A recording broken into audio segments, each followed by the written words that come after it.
eu te adicionei A lá gente rapidão, trocou. né? Pra você Trocou ver, ideia cara, minha rapidão. cabeça tá muito ruim. E Como é que aí, eu cara, esqueço disso? e aí no seu Instagram lá tinha Edson Brau, Bro, Bro. bro. Seja muito bem-vindo, estou aqui hoje com Edson Saleme Bro, dentista, fotografista.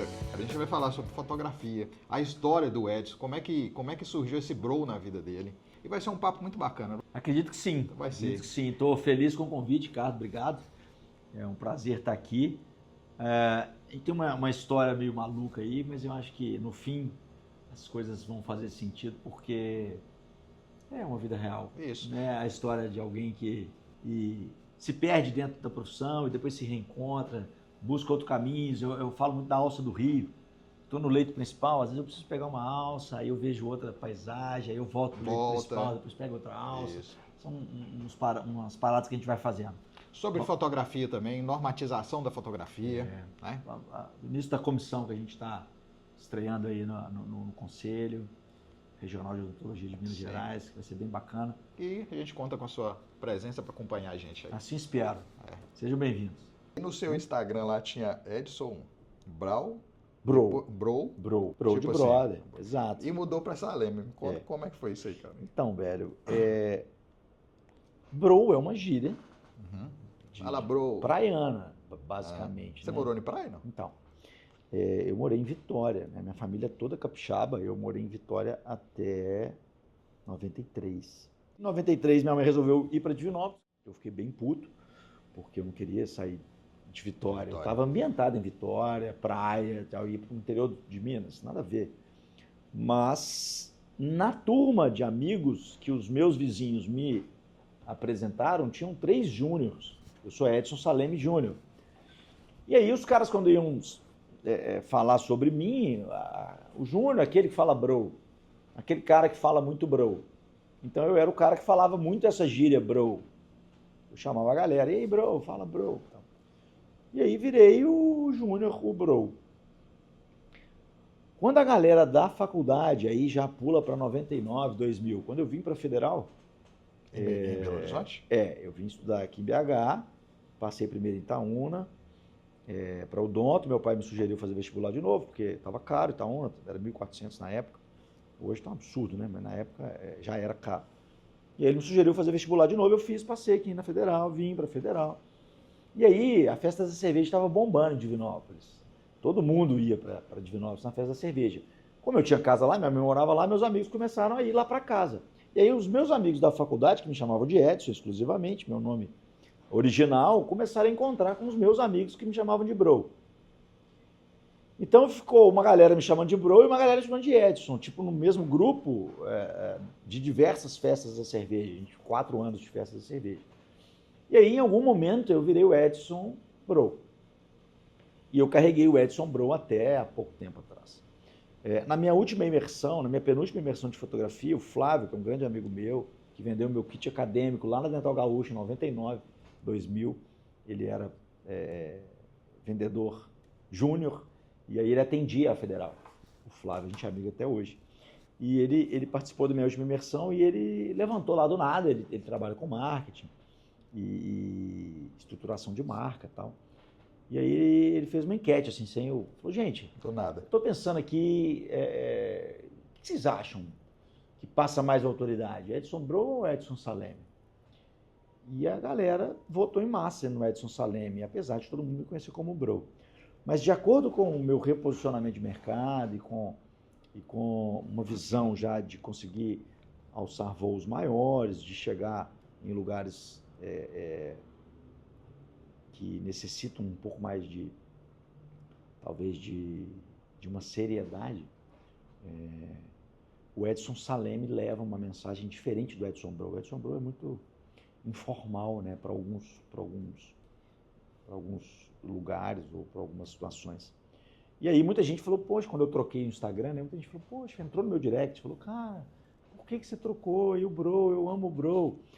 Todo mundo gosta muito, tem um afeto maior pelo Bro, pelo nome Bro, Amigável, porque ele assim, né? ele é mais descontraído mesmo, tem mais a ver comigo.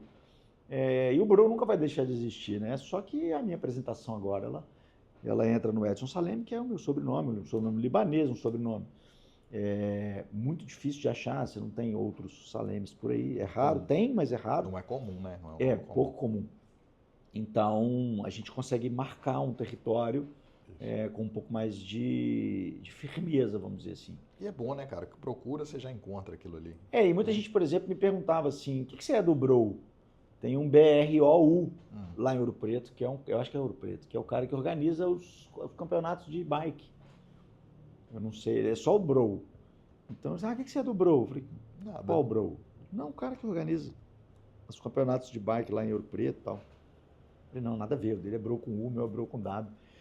Provavelmente veio da mesma origem, de brother, mas... não é sobrenome não, a galera até achava que Brou era sobrenome. Né? E aí, cara, depois que eu montei meu consultório, o Virgílio, ele fazia quadros. Ele era fotógrafo, ele fazia artista plástico e tal. E algum dia eu falei, cara, eu encontrei com ele, eu fui numa exposição de fotos, de quadros dele, que ele havia pintado. Ele tinha um estúdio aqui no Mangabeiras. E aí eu fui lá e falei, poxa, cara, eu tô comprando um consultório, eu queria muito um quadro seu lá no consultório. E aí um dia a gente combinou, ele chegou no consultório para ver o ambiente, porque ele fazia quadros personalizados. Ao chegar no consultório para ver o ambiente, para ele fazer um quadro para o meu ambiente, ele chegou com uma Nikon. Com o quê? Nikon. Câmera. Uma Nikon analógica ainda. E eu nunca tinha visto uma DSLR, que são as câmeras profissionais, né?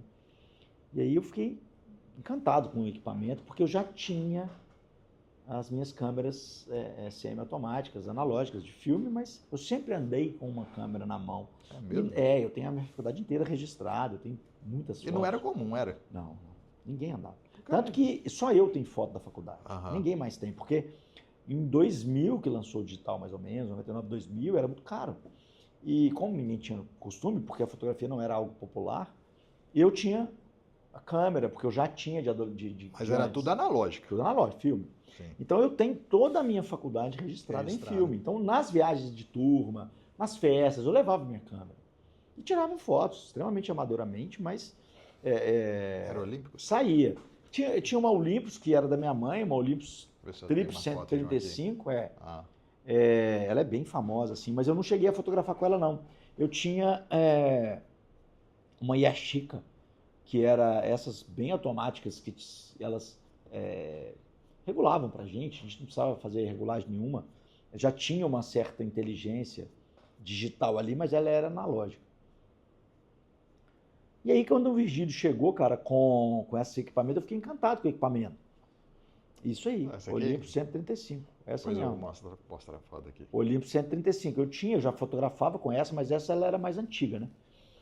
Quando eu era adolescente, eu fazia umas fotos com ela. Então, eu tenho algumas fotos de eu adolescente que eu carregava essa câmera eventualmente. Na faculdade, pela emoção dos momentos, por tudo ser muito novo e muito legal, eu acabei andando mais com uma outra câmera que eu comprei para isso, assim. Então, cara, eu tenho álbuns assim com mais de 3.000 fotos da faculdade, tudo registrado. É isso, você registrava. E a galera me chamava de chato, cara. Mas você não revelava as fotos, não? Revelava tudo. Você mesmo, não? Não. Levava no Pedro Cinefoto. Na Reds, na época. E aí, cara, o pessoal falava assim, tira foto logo, porque eu sempre estava enquadrando bem, mas sem estudo nenhum. Então, quando o Virgílio teve lá no consultório, eu tinha um álbum de fotos lá e eu mostrei para ele. Falei, cara, olha essas fotos que eu fiz aqui. Aí ele olhou e falou, cara, você já estudou? Porque suas fotos são bem feitas. É foto de quem sabe o que está fazendo. Eu falei, não estudei. Nunca tinha pegado para estudar o tema, mas já tinha um certo feeling. Visão. Totalmente, cara, inconsciente. Assim. E aí, nesse momento, ele falou, cara, estuda então, tem uma escola, chama escola de imagem lá no Sion, eu fiz um curso lá, um curso de 2 dias, chama Foto e Imagem, bem legal. Eu acho que você vai gostar. E aí eu fiz um curso de fim de semana. E aí achei muito massa, isso foi 2010. Achei sensacional. Aí gostei tanto que eu fui conversar com o pessoal da escola para poder sair mais, aí descobri que tinha um curso de 1 ano. Eu tinha comprado uma clínica no Barro Preto e eu não gostava de ser dono de clínica, cara. Tinha que fazer gestão, ficar cobrando produtividade. Para mim não era Sua pegada. minha pegada. E aí eu me matriculei nesse curso, vendi a clínica, matriculei nesse curso, era terça e quinta de manhã. Mas aí você Então, vendeu toda clínica sem entender? Como que você fez? Você ficou um tempo sem atender? Não, eu tinha um consultório e tinha clínica. Ah. Então eu tinha meu consultório aqui na Pernambuco, é onde eu atendo Continuou hoje. até Pernambuco, hoje. Afonso Pena. E tinha clínica. Então foi eu fazer ia o curso. alguns dias, atendia lá, eu era sócio do Paco. Uhum. Paco, eu quero que ele venha aqui, que é um cara interessante. Eu quero que ele venha aqui, como se o podcast fosse meu. Já está convidado aí, Paco. O Paco, eu acho que vale a pena se convidá-lo. É Bacana. um cara interessante, ele tem uma história também bem eclética. Mas aí a gente virou sócio. Eu chamei o Paco para fazer endo lá no consultório, então a gente alternava, era uma cadeira só, a gente alternava. E essa clínica a gente comprou também, porque tinha uns amigos nossos vendendo, a gente falava, vamos ganhar dinheiro, né? Só que não era nem minha pegada, nem pegada do Paco. E acabou que eu vendi essa clínica e fiquei atendendo terça, segunda, quarta e sexta. Era o suficiente para me manter, 3 dias na semana. E terça e quinta eu estudava fotografia de manhã e praticava à tarde. E depois que eu formei, eu comecei a trabalhar com fotografia também. Então eu atendia segunda, terça e quarta no consultório, porque a demanda de fotografia era maior, quinta, sexta, sábado e domingo. Então eu fiz casamento, acabei virando sócio do Virgílio, a gente montou um estúdio chamado Estúdio Magabeiras. É mesmo, cara? É. Olha que legal. Isso aí, isso deve ter quantos anos? 2011, 12, tem 10, 12, 13 mais anos. 15 anos quase. É. Né? E às vezes a pessoa pensa, pô, talvez pensa que está mexendo com foto agora, mas já é uma coisa antiga, cara. É muito antigo, tempo, já é muito uma paixão antes de eu antiga, entrar na faculdade. cara. Muito antes de eu entrar na faculdade. Não, isso aí a gente está falando do curso, mas já veio bem de antes. Né? Essa paixão pela fotografia que eu tinha, eu não sabia que eu tinha. A primeira máquina você teve com quando, você lembra? Ah, não lembro. Esse negócio é legal de foto, né, cara? A minha filha mais Eu tenho um pacote de câmeras lá em casa. Minha assim, filha mais velha adora fotografia. E eu tenho foto dela pequenininha, assim, já com a máquina fotográfica na mão. Então, é um negócio muito doido, porque não tem fotógrafo na minha família. Não tem dentista na minha família. Então, eu faço uma atividade, cara, hoje, que é falar de fotografia odontológica, que não tem ninguém. Assim. Se for olhar, né? Ninguém. Assim, tipo, puxou de quem? Não, de ninguém. Eu fiz odonto. Eu tenho a minha madrinha, dentista no Rio, mas a gente tinha pouquíssimo contato. Minha madrinha, uma prima da minha mãe, e elas eram muito amigas na adolescência. Quando minha mãe engravidou, ela colocou para ser minha madrinha, mas a gente nunca teve muito contato. Então, só isso. Assim, não tem mais nenhum dentista. E tem a ver muito com arte, também né, não. cara? E ninguém fotografa lá em casa. Assim. E eu acho que foto tem muito a ver com arte. Olha só, você queria escolher odonto ou arquitetura. Total. E o dentista, no geral, é muito artista, né, cara? Também. É muito legal. Também. Sim. Minha esposa é estudante de arquitetura. Teve que parar para ter os bebês, né? Os bebês chegaram meio que sem querer, querendo. E ela trancou a faculdade, mas arquitetura. Então, a arquitetura, e eu adoro ficar observando as coisas. Não sou um estudioso de arquitetura, não entendo de arquitetura, assim, mas admiro a arquitetura. Né? Visualmente, eu sou atraído por coisas bonitas, assim. Então, prédios bonitos, casas bonitas, eu gosto. E a fotografia veio nessa pegada, cara. Mas eu nunca falei assim, eu sou um fotógrafo. Eu fotografo, igual várias pessoas. Mas aí você fez o estúdio, foi trabalhar com fotos de casamento aí, e tal. Na época, como eu comecei a gostar, o Virgílio virou meu mentor, né? Porque era um cara mais velho, que tinha me ajudado a ser presidente do DA. Sim. E a gente acabou virando amigo. E ele amigo. continuava na odonto? Não, aí ele largou odonto. Ele ficou só na foto, cara? Ele largou odonto, aí ele pintava quadros e fotografava. Então a gente montou um estúdio, junto com um amigo dele, Gustavo Xingu, que acabou que eu conheci também, que era um cara meio perdidão também, assim. E aí falou, pô, vamos entrar nessa área. E aí fomos juntos. A gente começou a fazer casamento, eventos, enfim. Fotografei o congresso da ABOR, fotografamos alguns congressos de Alfredo, né, que na época estava começando também. E começou nessa pegada. E aí, cara, fotografia e odontologia não combinavam. Uma coisa era excludente da outra. Quando eu ia para o consultório, eu não pensava em foto. Quando eu ia fotografar, eu não pensava em odonto.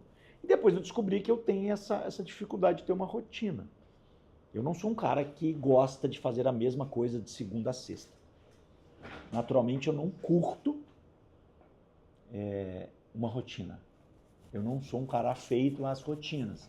Então, quando eu começo a entrar numa rotina, igual eu tinha que ir para a clínica, consultório, aquilo me cansava. Então, ter algo novo me ajudou. E aí depois, cara, nas terapias, por que eu sou assim? A gente começa a se questionar, né? Pô, por que eu não tenho facilidade de fazer a mesma coisa todo dia igual a maioria das pessoas tem? Poxa, de 3 em 3 anos eu mudava de cidade. De 3 em 3 anos eu tinha que me readequar. Aí eu fui conectando as coisas. Falei, cara, natural eu ter dificuldade com rotina, porque na minha formação, na formação do meu cérebro, na minha formação de caráter, do 0 até os 10 anos, quando a gente parou em Vitória, eu tinha que estar o tempo inteiro mudando. Então, a mudança virou a minha rotina. E o legal você tá falando isso aí, que eu tô aqui me perguntando, né? Por que eu também tenho esse problema? E aí foi encaixando Então, a olha mesma só, coisa, a cara. nossa rotina é não ter rotina. Sim. Porque se você também tinha essa tendência de mudar, a mudança era a rotina. Então, quando a coisa começava chegar numa certa estabilidade, a gente era convidado a mudar e começar do zero. Então, isso a gente traz um padrão comportamental que foi adquirido na infância. E isso responde uma série de outras questões de padrão comportamental que a gente estava conversando antes de começar o papo formal Isso aqui. é muito interessante, cara.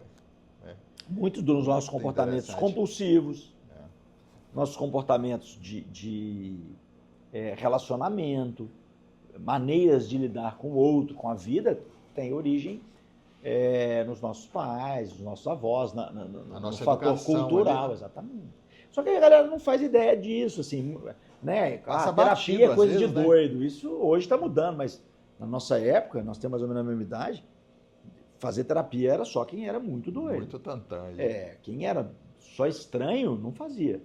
Estranho porque eu era taxado de estranho porque eu não me adequava ao né? padrão vigente, que era todo mundo estudar, fazer faculdade, Cabelinho casar, cortado. cabelinho cortado. Brincam aqui em Minas nem pensar, né? Pelo menos não em Divinópolis. Sim. Então, assim, isso tudo depois veio fechando e eu falei assim, cara, entendi. Eu tinha dificuldade de manter namoro, por exemplo.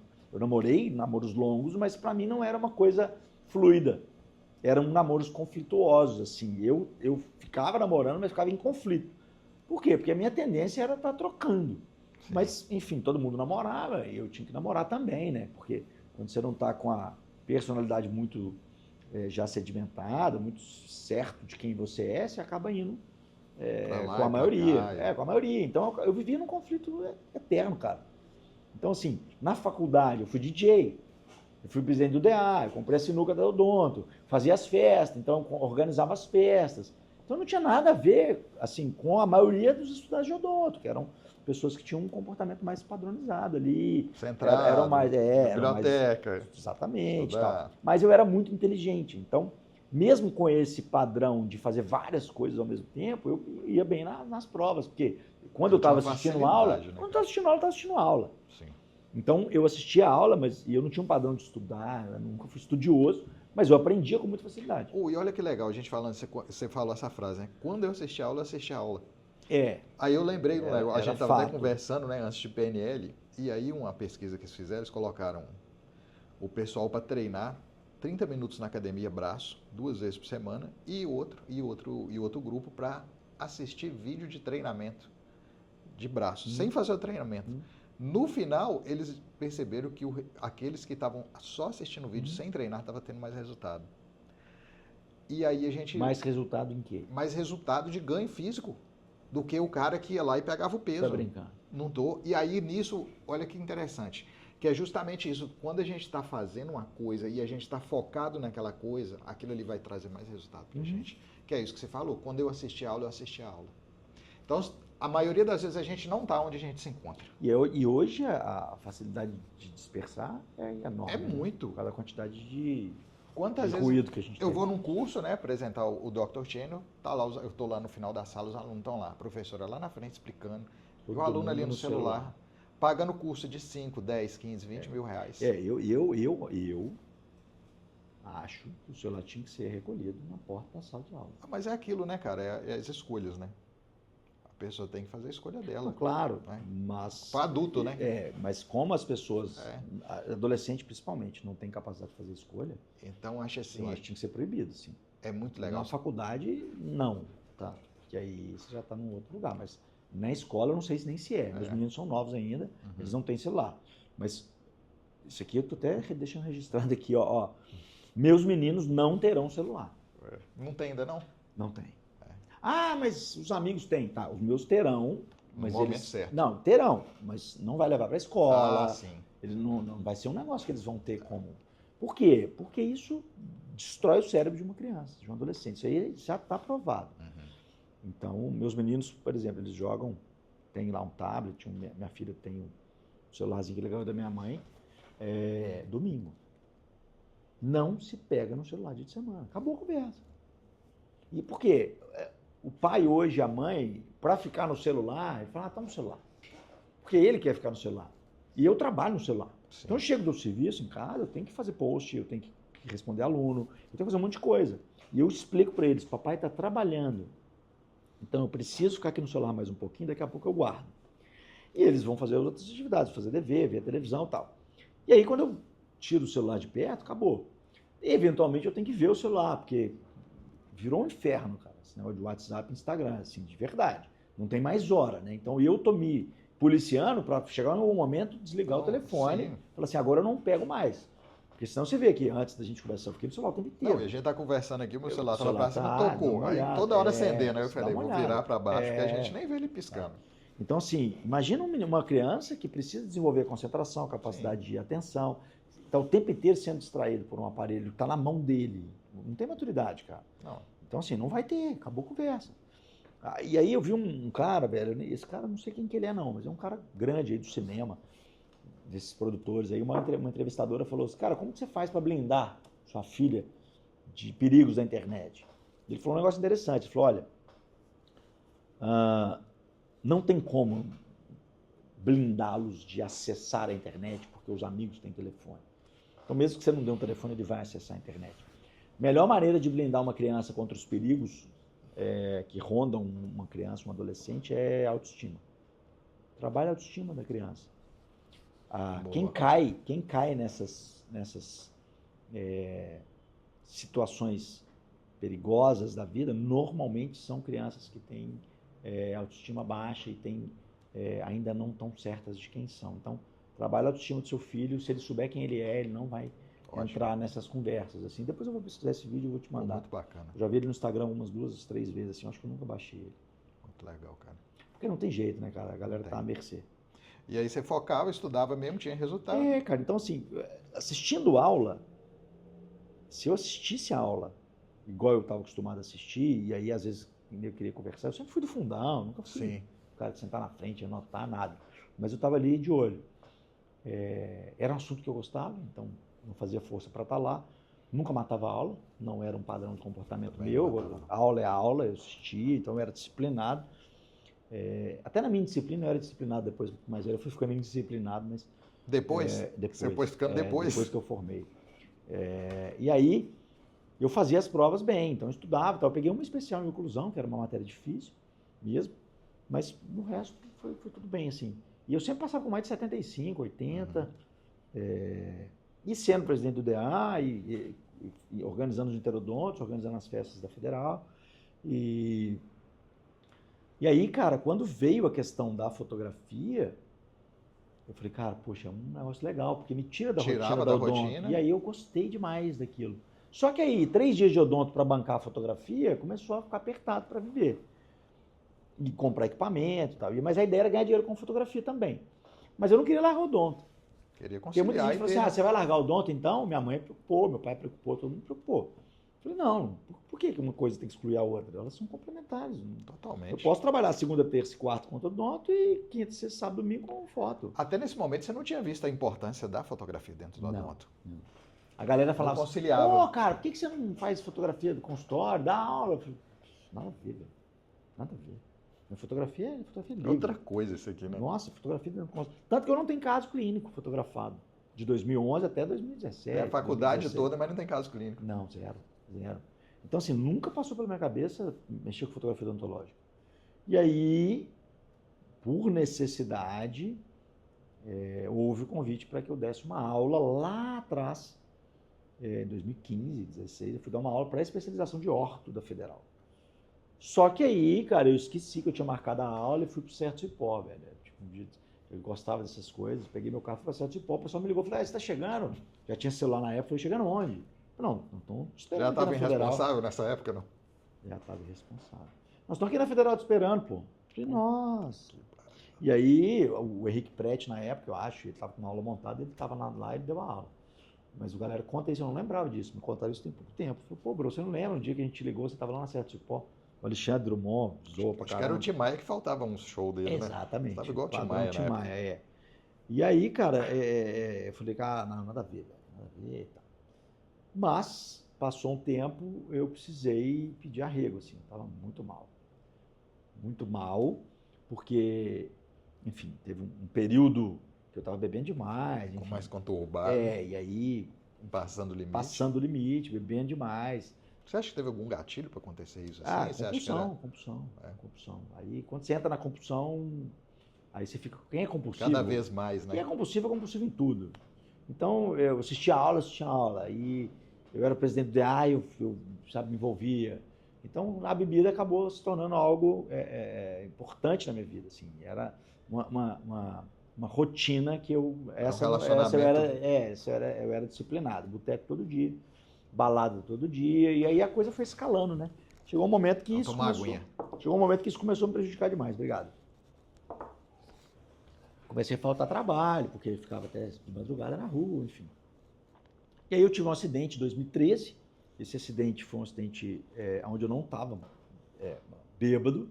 Eu tinha tomado uma cerveja, foi um sábado à tarde em Divinópolis. E aí fui para casa para trocar de roupa para sair de noite. E nesse trajeto entre o boteco e a minha casa houve um atropelamento. Dona Maria Helena faleceu na hora. Eu fiquei completamente transtornado, fui para casa, saí do lugar, foi um acidente muito feio, mas foi em frente a uma padaria. Então, na minha cabeça, não, tem socorro. E aí segui adiante. Só que aí bateu o peso de consciência. E eu voltei. Quando eu voltei, já tinha um SAMU. No que eu vi o SAMU, eu voltei para minha casa. Foi 3 quarteirões da minha casa. E aí um motoqueiro me seguiu, eu embiquei o carro na garagem, desliguei o carro, o motoqueiro veio me segurando. Você não vai fugir? Eu falei, não estou fugindo. Fica tranquilo. E aí eu desci do carro, sentei na calçada, falei, puta, fudeu. Interfonei para minha mãe descer e liguei pro 190. O motoqueiro queria ligar pro 190. Você não sabia da situação, né? O motoqueiro queria ligar pro 190, eu falei, não, eu vou ligar, cara. Tipo, não tô fugindo. Deu uma merda grande, eu preciso ligar pra polícia. Ali, né? Só que na hora eu falei, não vou ficar aqui. E aí liguei pro 190, dei meu endereço, esperei o burão chegar. E aí começou todo um transtorno na minha vida. Eu acho engraçado, cara, porque pouco tempo atrás tinha tido um acidente com um cara de Divinópolis, aqui em BH. Até um conhecido nosso. Um conhecido meu, dentista, o Bruno, estava no carona. O outro que estava dirigindo, era de Divinópolis, eles pegaram a contramão ali, subi na Raja, não sei se você lembra disso. Subi na Raja, eles pegaram a contramão, por algum motivo, doidão também, depois de balada, e tinha um cara indo trabalhar com uma geladeira no carro. E eles bateram de frente com esse cara, um pai de família. Esse cara estava levando a geladeira para algum lugar e essa geladeira passou e o que matou o cara não foi o acidente em si, foi a geladeira que estava atrás e veio para frente com impacto e aí bateu na cabeça dele. Esse menino era muito rico lá de Divinópolis, filho de um dono de fundição lá de siderúrgica. E aí foi uma coisa uma comoção, assim. E eu me lembro direitinho, cara, a gente estava na cervejaria, eu estava numa mesa com uns 30 dentistas, a gente juntava muito lá, e a galera tava malhando os caras, velho. Malhando os caras, a galera, no sentido de julgar mesmo, assim. Pô, mas fulano, como é que pode pegar a contramão, enfim, e fazendo análise, coisas que a gente faz mesmo, é natural fazer. E eu me lembro, cara, que eu fui o único na mesa que falou assim, gente, não julga não. Não julga não, porque a gente não sabe. Todos nós aqui bebemos dirigindo.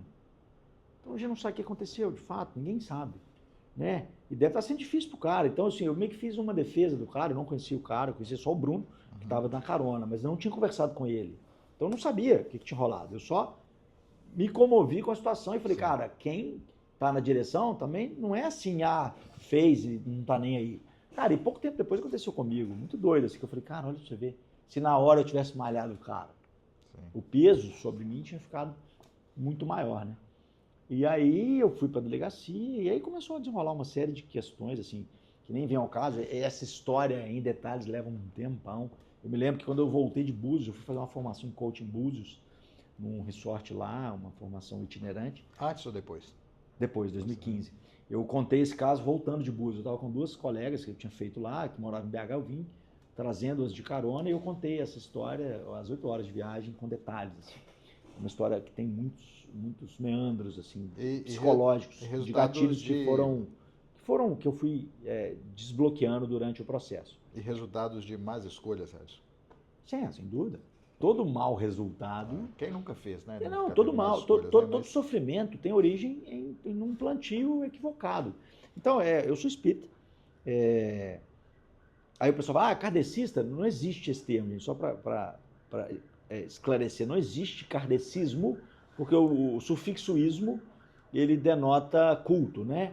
Então, o culto não é a Kardec. Kardec foi só um codificador, foi o cara que organizou a obra. Nós somos cristãos, então eu sou adepto do cristianismo, porque o nosso ismo é com Jesus Cristo. Então, nós somos adeptos do cristianismo e espíritas, afeitos a uma doutrina científico, filosófico, religiosa que foi codificada por Kardec. Então, a nossa ótica sobre Cristo é um pouco diferente do católico, do evangélico, mas a base é Jesus Cristo. E aí, já tendo algum conhecimento espírita, nessa época, a minha leitura de todo o fato foi uma leitura muito, muito serena, até me impressionou. Uma extrema dor, a dor do arrependimento, a dor da culpa, a dor de se descobrir alguém muito ruim, alguém que praticou um ato de extrema gravidade, e a gente nunca acredita que vai acontecer com a gente, né? Normalmente sempre acontece com alguém distante, até que acontece com você. E aí, nesse momento, cara, me veio um padrão, Ricardo, de lucidez muito grande. E foi engraçado, porque eu estava num ritmo inconsciente e automático de irresponsabilidades. Coisas que a gente vê todo santo dia acontecendo com os nossos amigos. Pessoas saindo para dirigir muito bêbadas, sim, pessoas brigando com a esposa, agredindo a esposa, brigando na rua, né? Enfim, fazendo uma série de inconsequências em função de não ter um autocontrole, principalmente quando está sob efeito de droga. Droga, bebida, qualquer geral, droga, né? As pessoas que se drogam com adrenalina, muitas vezes elas saem do limite. As pessoas que se drogam com endorfina, que se drogam com açúcar, que se drogam com farinha branca, exatamente. Certo. Sexo, tem compulsão para tudo, né? Tudo isso é da dopamina, né? Tudo isso vicia. Todas as inas, elas são viciantes. E tem o álcool, que é, para mim, talvez o pior das drogas. E aí, cara, nesse momento onde aconteceu, foi quando eu parei para falar, putz, tá tudo errado. Porque isso nada mais era do que colheita. Na minha cabeça de estudioso da doutrina espírita, no meu entendimento de como que funciona o universo, lei de causa e efeito é base, né? Livre-arbítrio é base, lei de causa e efeito é base. Então, se eu estou plantando limão, vai colher limão. Ponto final. Simples assim. Então, no acidente, uma pessoa morreu. E eu já vinha plantando morte. Eu já vinha plantando morte comigo. A minha postura era de um suicida. Mas não, eu só não tinha coragem de fazer, de consumar o ato, mas a quantidade de álcool que eu estava ingerindo, as minhas posturas, enfim, não vou entrar em detalhes, mas a minha conduta era de um suicida. E aí, se a gente vai ver o nosso lar, vai ler o nosso lar ou ver o filme, ver que André Luiz foi um suicida involuntário ou inconsciente, sim, que hoje nem cabe mais, porque a consciência, acesso à informação está aí. Então, na época não tinha, mas hoje, cara, quem se bebe ou se droga ou fuma, ou, enfim, come açúcar até morrer. Excesso de velocidade. Velocidade. Um suicídio em potencial. Ponto. É suicídio. Acabou a conversa. Não tem conversa. E eu estava com essa postura. Então, no acidente me veio isso. Cara, morte. Morte tem a ver com uma postura de vida que está levando à morte. Não foi a minha, mas foi de outra pessoa. Isso é muito sério. Então, rolou um brainstorm muito grande, né? Um alto brainstorm. E aí eu cheguei a várias conclusões muito rapidamente. Uma delas é que eu não podia mais beber. Isso foi rápido. Foi tipo minutos depois do acidente. Eu falei, cara, não posso nunca mais beber na minha vida. Mas depois que... Aí eu fui preso, fiquei 2 dias preso, saí para responder em liberdade, e esse processo aconteceu. E eu fui condenado por dolo eventual. Então eu fui a júri popular, a acusação pediu um homicídio duplamente qualificado, como se eu tivesse arquitetado, planejado e executado tudo aquilo de livre e espontânea vontade. Não foi assim. Meu advogado brilhantemente, doutor Fernando Henrique de Oliveira, brilhantemente desqualificou essa acusação e a gente foi para a discussão de dolo e culpa. E aí entra a discussão de dolo e culpa, já entra o entendimento do dolo eventual, que é assumir o risco de matar. Então eu fui condenado por dolo eventual no júri popular em Divinópolis em maio de 2022. O júri foi 4-3 e eu peguei pena mínima. E houve um recurso, apesar do recurso não servir para muita coisa, porque minha pena não iria baixar, porque eu tinha pegado pena mínima, mas o recurso me deu tempo para que eu pudesse me organizar, tal, porque eu ia cumprir um regime semiaberto. Então eu fui condenado a 6 anos em regime semiaberto. Quando eu fui intimado a comparecer na audiência para começar a cumprir a pena, que foi em fevereiro desse ano, eu recebi a notícia que eu ia cumprir 1/6 da pena, que a gente cumpre o regime semiaberto, todo o regime de sentença, 1/6 você cumpre de acordo com o regime. Depois você tem um atenuante ali, você começa a cumprir o restante da sua pena, se você tiver bom comportamento, de modo mais suave. Então, o meu semiaberto seria dormir em algum lugar e sair para trabalhar. Mas aí eu recebia, meu advogado pediu e o juiz considerou pertinente, eu cumpri com o monitoramento. Então, eu estou de tornozeleira agora e vou ficar de tornozeleira de fevereiro desse ano até fevereiro do ano que vem, que é 1/6 da minha pena, 6 anos, 1 ano.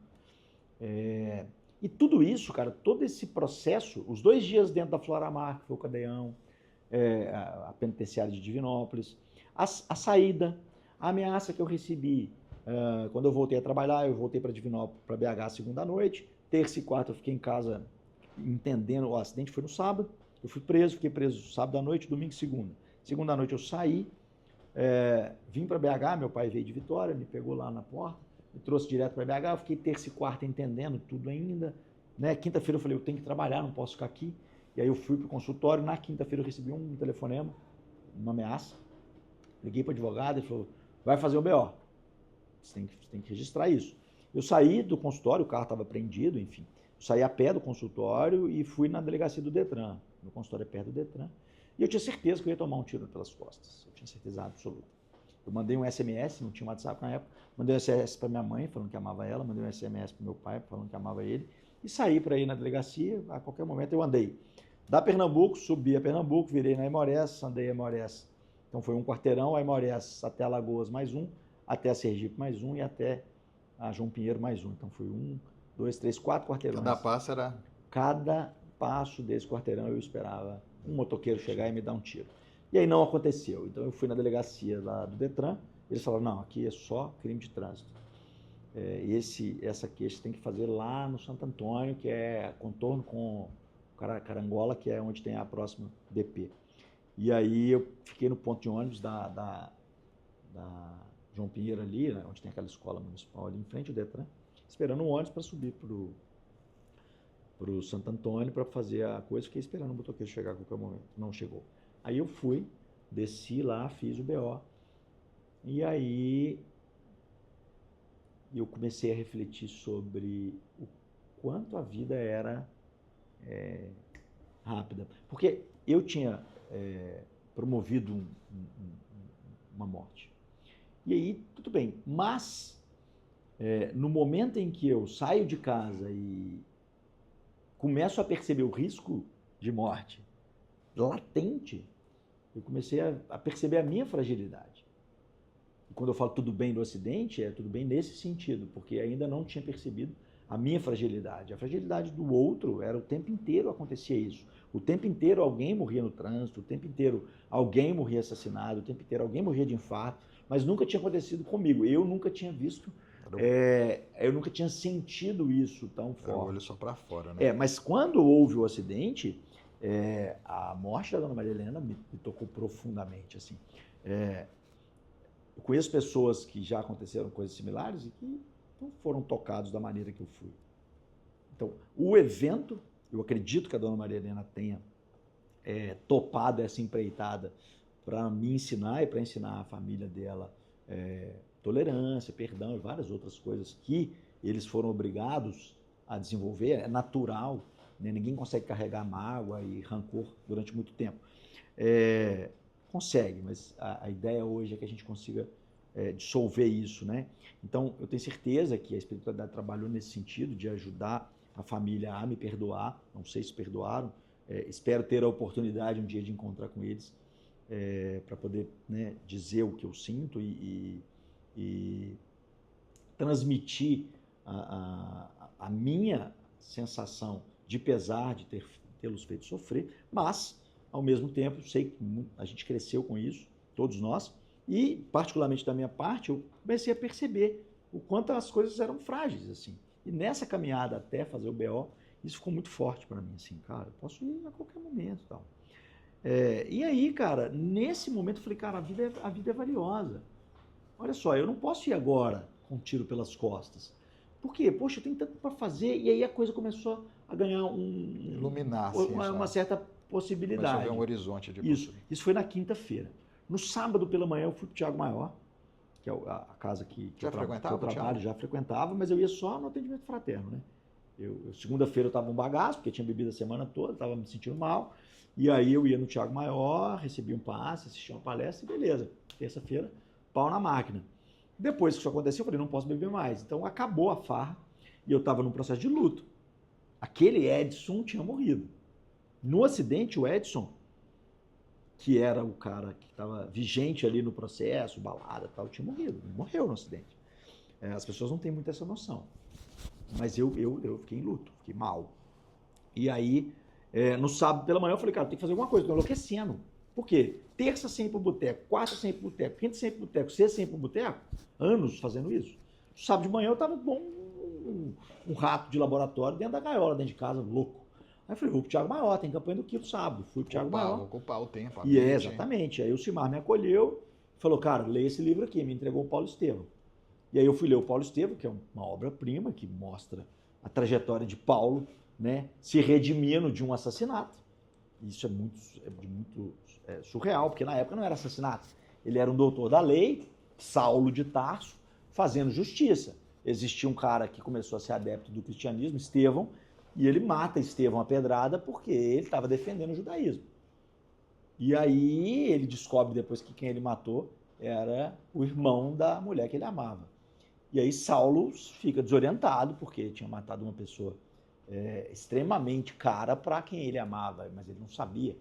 E aí ele segue para Damasco e aí Jesus aparece para ele, aquela história toda, e pergunta, Saulo, por que me persegues, cara? O que eu te fiz? E Jesus, espírito iluminado toca profundamente o coração de Saulo, que vira o maior expoente do cristianismo, funda um monte de igreja, espalha o Jesus Cristo pelo Império Romano todo, praticamente.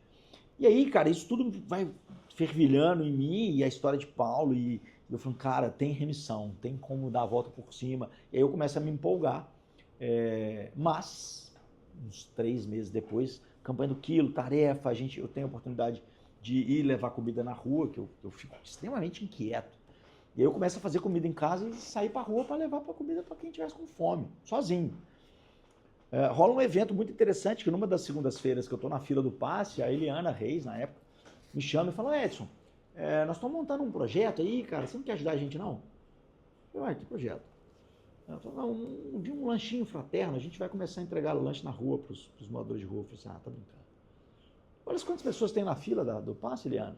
Por que você me chama? Eu falei, não sei. Então tinha 30 pessoas na fila do passe, ela vem falar comigo, que tinha feito isso no domingo. No domingo anterior eu tinha feito um pote de pão de forma com frango desfiado e levado na rua com leite, com Toddy. Porque eu estava com tanta dor que eu precisava fazer alguma coisa. E aí a caridade, que é o lema do espiritismo, é nesse sentido. Cara, tá com dor, cara, vai ajudar alguém. Tá mal, vai ajudar alguém. Tá fazendo nada, vai ajudar alguém. Porque esse movimento de ajudar alguém vai limpando as nossas dores, as nossas mazelas, né? E aí, intuitivamente, eu não falei assim, então vou fazer caridade. Foi uma coisa meio intuitiva. Meu anjo da guarda, de repente, falou comigo. Cara, vai doar uma comida, vai fazer uma comida para alguém, cara. Vai fazer alguma coisa de útil. E o mais fácil que tinha, ir no supermercado, comprar pão de forma, frango desfiado, maionese, milho, fazer uma pasta ali, bota no pão, embrulha no papel alumínio e vai pra rua. Fiz isso no domingo, na segunda eu sou convidado a integrar um projeto. E aí eu fui e ajudei a fundar as rotas do Lanche Fraterno, que está aí até hoje. Então desceu o Atanásio, que era o presidente na época, a Eliana, que era quem me atendia, talvez por isso ela me chamou, ela já vinha me atendendo no atendimento fraterno, mas isso foi tudo muito recente, assim, eu não tinha ainda feito uma consulta com ela sobre o acidente, ela nem sabia que tinha tido o acidente. E aí ela me convidou, nós descemos, e aí eu desci com eles e a gente definiu as rotas. Então nós definimos 3 rotas, perto da rodoviária, na Olegário Maciel, uma outra rota perto da região hospitalar, ali na Lagoinha também e tal. E aí eu fiquei responsável pela rota 2. Então durante 1 ano e meio, toda terça-feira eu descia com o meu carro e 5 pessoas, 4 pessoas no carro, para a gente parar e distribuir lanche. A gente parava o carro ali perto do Mercado Novo, fazia o Olegário e voltava. Então, cara, aí as coisas vão fechando, né? Depois de um tempo eu falei, cara, poxa, eu usei um carro para tirar uma vida, né? E para fazer coisas ruins. Agora eu estou usando o mesmo veículo, um carro, para ser um motorista de pessoas onde a gente para e entrega alimento. Então, olha como é que não é a faca, não é o revólver, não é o instrumento, o carro em si, é o que você faz com ele. E isso ficou, várias coisas começaram a fervilhar dentro de mim, assim, como que pessoas têm oportunidades muito semelhantes e usam para o mal, outras usam para o bem. E isso começou a ficar muito claro. Eu comecei a fazer escolhas com um pouco mais de lucidez, mas eu tive uma recaída e uns 3 meses depois eu fui fotografar um evento e terminou o evento, eu fiquei lá um pouco e aí me ofereceram um copo de uísque, eu peguei e aí voltou tudo outra vez, eu comecei a ter umas recaídas. Aí eu ficava com muito remorso, muito arrependimento, aí ficava uns 2 meses sem beber de novo, mas aí tinha uma recaída. Então eu tive algumas recaídas e me descobri alcoólatra, cara, assim. É muito clássico isso, né? Muitas pessoas são alcoólatras, não sabem que são ou sabem, fingem que não sabem. Fala aí, começa a criar teoria sobre o alcoolismo. Não, mas eu não bebo todo dia. Não, mas eu paro quando eu quiser. Até que você descobre que não para. E normalmente são tragédias que são gatilhos, né?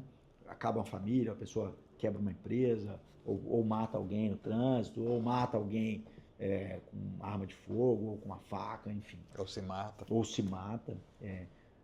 Aí não dá nem tempo de se descobrir o alcoólatra nessa encarnação, mas aí vai descobrir depois. E aí você tem a oportunidade de refazer a trajetória. E aí, cara, nessa mudança de visão, de enxergar a vida, de procurar outras formas de viver, eu vi minha esposa, que até então era uma pessoa desconhecida, amiga dos meus irmãos mais novos, que eu nem sabia da existência dela, na verdade. Mas sem beber, eu enxerguei Nem enxergava ela. não sabia que ela existia, né? Meu foco estava em outro lugar. E aí eu vi ela, a gente teve uma certa afinidade, começamos a ficar. Ela morava no Rio de Janeiro, 15 anos mais nova que eu.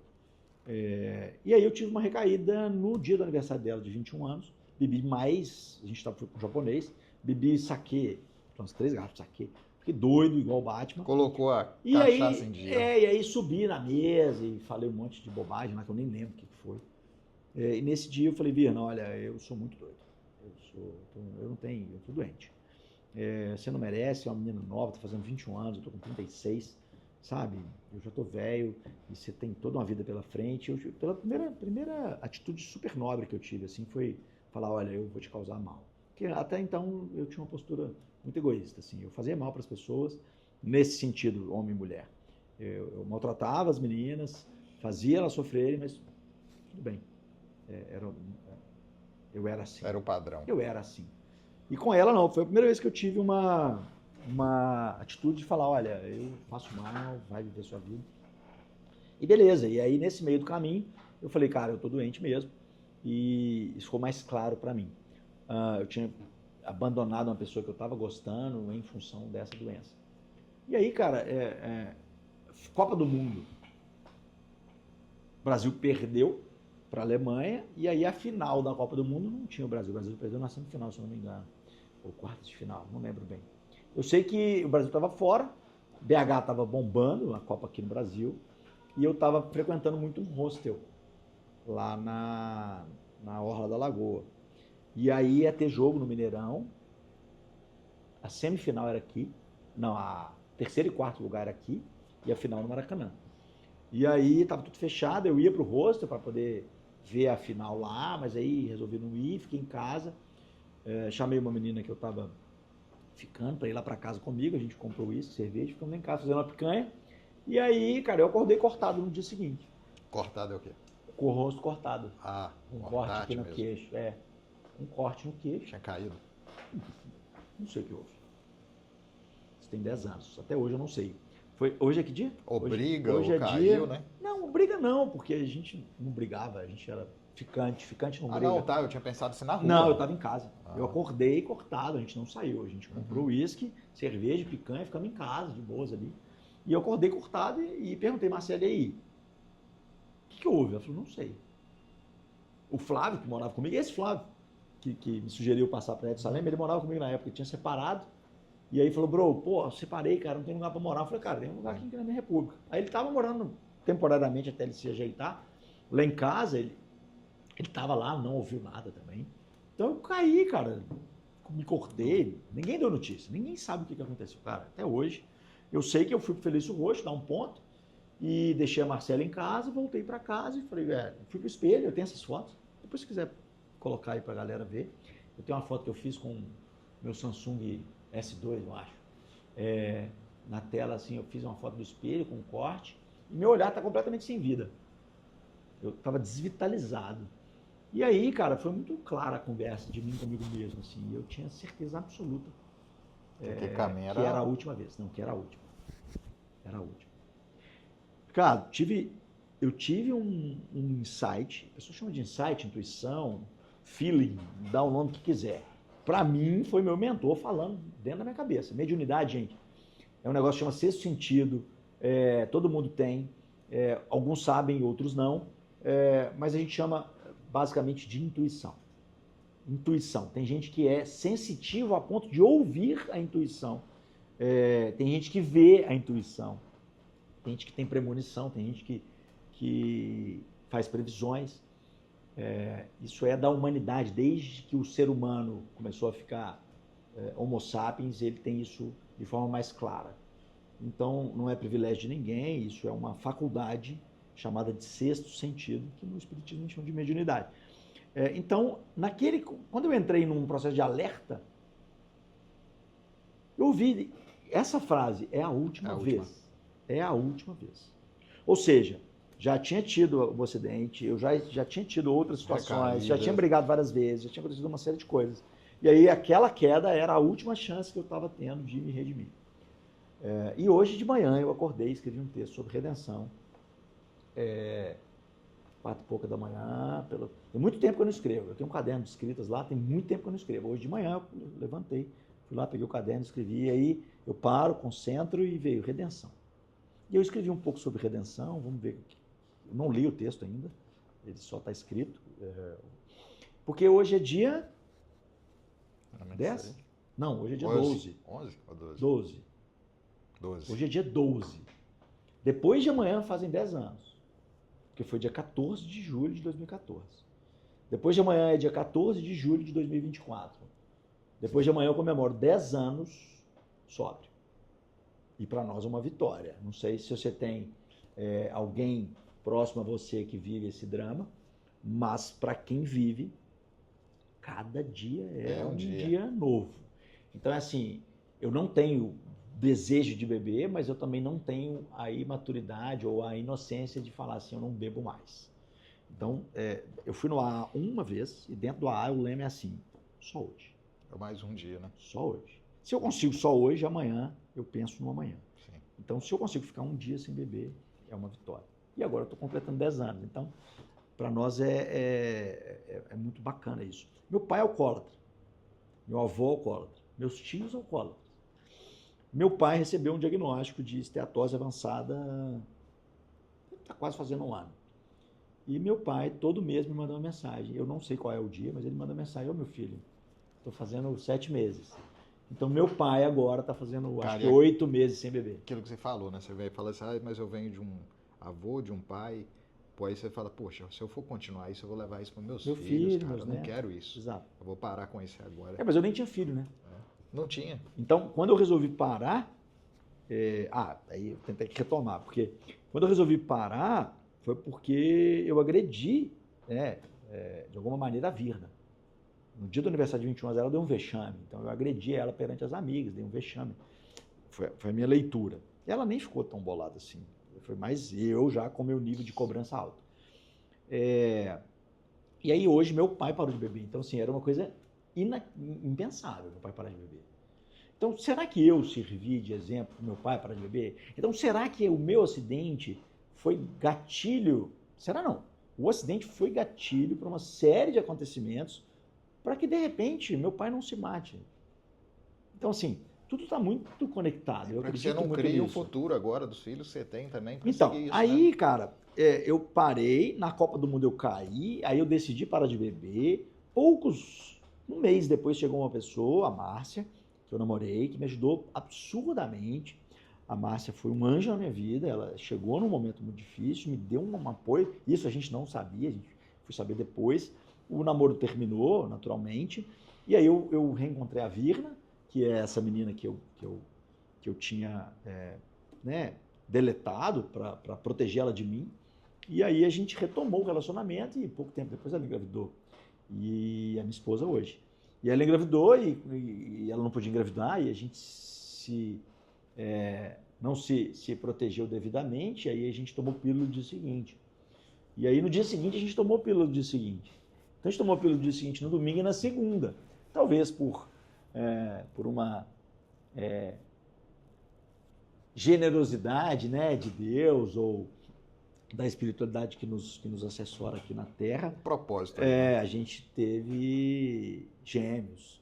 E quando a gente foi descobrir o sexo dos gêmeos, era um casal. Então, assim, hoje a gente fala isso, a galera fala, nossa, mas gêmeos, sou louco por ter gêmeos. Eu falo, não, é um casal. Esses são meninos, são meninas, não é um casal. Nossa, mas gêmeos e casal, quer dizer... Aí, gente, eu acredito piamente no que eu estudo e no que eu percebo da vida, né? São percepções, não são achismos. Eu não ouvi alguém dizer, eu vivi isso. Então eu estava colhendo, eu estava plantando um tipo de sementeira e estava colhendo um tipo de fruto. E aí eu mudei a sementeira, mudaram os frutos. Então eu colhi uma família, eu colhi filhos, eu colhi vida, eu colhi um casal, gêmeos. Então, assim, uma esposa maravilhosa. Tudo isso foi fruto da minha mudança de postura. Então, hoje para mim está tudo muito claro, assim. Cara, planta diferente. Sua vida está ruim? Planta diferente. Só que você vai ficar um tempo colhendo o que você plantou lá atrás. Mas daqui a pouco começa a dar fruto do que você está plantando agora. Isso é muito lindo, né? Porque eu tenho agora o resto da vida, não sei se é um dia ou se são mais 30 anos, para contribuir na vida das pessoas. E aí, numa depressão que eu tive em 2018 por autocobrança, porque de repente eu estava com uma família, Virna na faculdade, 2 crianças dentro de casa, com zero estrutura financeira, zero estrutura de gestão financeira, gestão familiar, não tinha nada, nunca tinha pensado nisso. Eu tive uma depressão, não sei se isso teve a ver com essa pressão que eu estava me impondo, uma cobrança muito exagerada, mas eu tive uma depressão. E aí eu fui pedir ajuda pro Edson Chaves Júnior, que tem um nome muito parecido com o meu, sou Edson Saleme Júnior. E olha que interessante, o Edinho tem um casal de gêmeos, que é a Laura e o Lucas. E eu não sabia disso. E eu tô varrendo casa e tá assim, Edinho, intuição, Edinho. E eu falei, gente, mas o que é Edinho na minha cabeça? Liguei para um amigo em comum, o Rodrigo, lá de Ponte Nova, que tem casa em Iriri também, eu já tinha visto o Edinho na casa dele. Falei, Rodrigo, você conhece muito o Edinho, muito amigo do Edinho, né? Falei, sou. Falei, cara, tô com o Edinho na minha cabeça aqui, cara. Não para de falar na minha cabeça, Edinho. Eu acho que o Edinho tem uma coisa pra mim. E eu falei, será que eu ligo pra ele? Ele falou, cara, liga, pede pra ir lá conversar com ele. O Edinho é muito aberto. Se ele puder te ajudar, ele vai te ajudar. Se não puder, ele não vai te ajudar. Ele vai te falar bem tranquilamente. Liguei pro Edinho, o Edinho falou, vem cá agora, você pode vir agora? Eu falei, posso. Tava à toa, segunda-feira à tarde, sem trabalho, sem ânimo, sem energias, nada, tudo errado. Tudo errado entre aspas, não tem nada errado. Fui nele, o Edinho falou, pô, começa a vir toda segunda. Tava sem o norte, né? Não, aí chorei muito com o Edinho, contei essa história toda pra ele, e aí a coisa ainda não estava tão bem resolvida pra mim, foi 2018. Tá tudo bem. Mas na época, eu comecei a contar, eu comecei a chorar, chorei. Falei, cara, tô mal, tal, eu acho que você pode me ajudar. E ele falou, cara, não sei se eu posso te ajudar, é você que acha. Então, vamos ver. Começa a vir toda segunda. Comecei toda segunda. Ele me deu um curso de presente de oclusão, uma imersão, porque eu não tinha dinheiro para pagar mesmo. Todo o meu recurso era aluguel, fralda, NAN, Tamil, 2 meninos, né? Assim, caro. Você sabe, né? É caro. E aí, nesse curso de oclusão, eu saquei, cara, o que tinha rolado. Eu tinha ficado muito tempo focado na fotografia. Me dedicando à fotografia e deixei o odonto de lado. Mas eu gostava de ser dentista. Mas eu deixei o odonto de lado em detrimento da fotografia. Então, quando você não dá energia numa coisa, quando você não foca naquilo, a gente falou da aula agora, né? Focava na aula ali.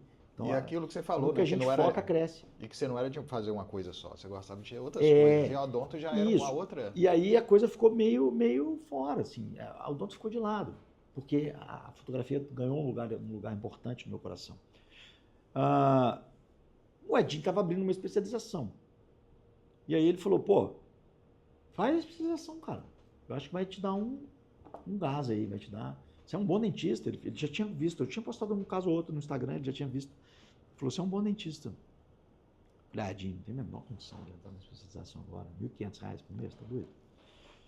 Parar uma semana ainda. Ele falou, monta um curso de fotografia, cara. Você é bom fotógrafo. Eu te sigo no Instagram. Eu te sigo no Instagram, você é bom fotógrafo, você é bom dentista. Esses dias que você veio aqui, eu já vi que você é um bom dentista. Por que você não monta um curso? Eu falei, cara, nada a ver. Naquela época ainda não tinha unido a fotografia com a odonto. 2018. Eu falei, nada a ver, os meninos com 2 anos, isso junho, 1 ano e pouco. São 2016, agosto, 17, 18. Eles não tinham feito 2 ainda. Bem bebezinho. Aí eu falei, não, Edinho, nada a ver, velho. Nada a ver. Ele falou, cara, eu acho que tem tudo a ver. Eu falei, cara, nunca dei aula. Ele falou, cara, começa. Eu falei, cara, não sei nem abrir um PowerPoint. Eu falei, começa. Aí eu fui pedir ajuda ao Cristiano Xavier, que já era fotógrafo dentista, dava essas aulas, ele me ajudou. O Edinho montou uma turma para mim, ligou para 9 amigos dele, ele se matriculou, então era R$900. Meu folder, Ricardo, vou até depois botar, vou te mandar também para você pôr na tela aqui. O meu folder era uma borboleta, um palhaço, uma árvore, um pôr do sol. Tudo aleatório. Não tinha foto. Eu falei, como que eu vou dar um curso de fotografia odontológica? Não faz sentido, eu não faço fotografia odontológica. Então eu tenho que dar um curso de fotografia para os dentistas. Uhum.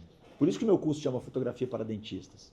Eu não tinha como dar um curso de fotografia odontológica porque eu não sabia fotografia odontológica.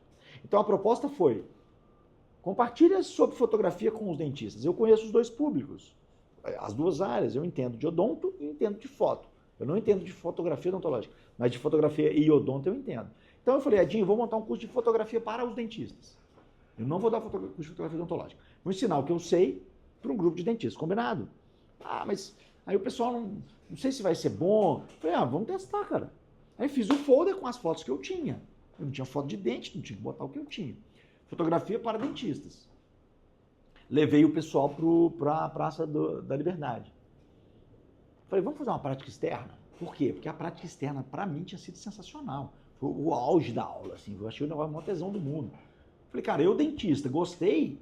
Quem matriculou num curso de fotografia, parece muito comigo. Deve gostar. Parece comigo. Então vamos levar. O Edinho, não vai dar certo. Não sei o quê. Eu falei, cara, vamos levar. Aí fomos fizemos uma aula sexta. Sábado de manhã a gente foi para a Praça da Liberdade, fazer a prática externa. Cara, a galera pirou. Achou a coisa mais legal do mundo. Aí voltamos, aí eu sedimentei na cabeça deles como que o F funcionava, como que o obturador funcionava e como que o ISO funcionava. Que era a grande demanda deles entenderem a questão da iluminação. E na praça eu tinha sombra, eu tinha luz, então eu pude coordenar um trabalho muito intuitivamente, porque também não tinha didática para oferecer, mas a galera gostou. E aí, cara, o Edinho montou uma turma de 10 pessoas a R$900, 2 dias o curso, bem barato, para poder começar. Aí, de repente, eu tinha 9 mil na mão. Pô, 9 mil eu pagava 6 meses de especialização. Não tinha nada. Eu estava pedindo dinheiro emprestado do meu pai para pagar a conta de luz, cara. E aí, 9 mil, o Edinho entregou aqui, ó. Toma. Abriu. Não me cobrou aluguel, pagou a inscrição dele. Eu falei, cara, 6 meses de especialização, paga aqui. Mas eu não precisava pagar. Uhum. Eu tinha condições de ter a segurança de que eu tinha 6 meses e me organizar. Só que aí essa galera começou a postar curso legal, tal, não sei o quê, story, aquela coisa toda. Aí começou a gente a entrar em contato com a escola, com o IAO, a escola do Edinho, que hoje está até maravilhosa, cresceu e tal.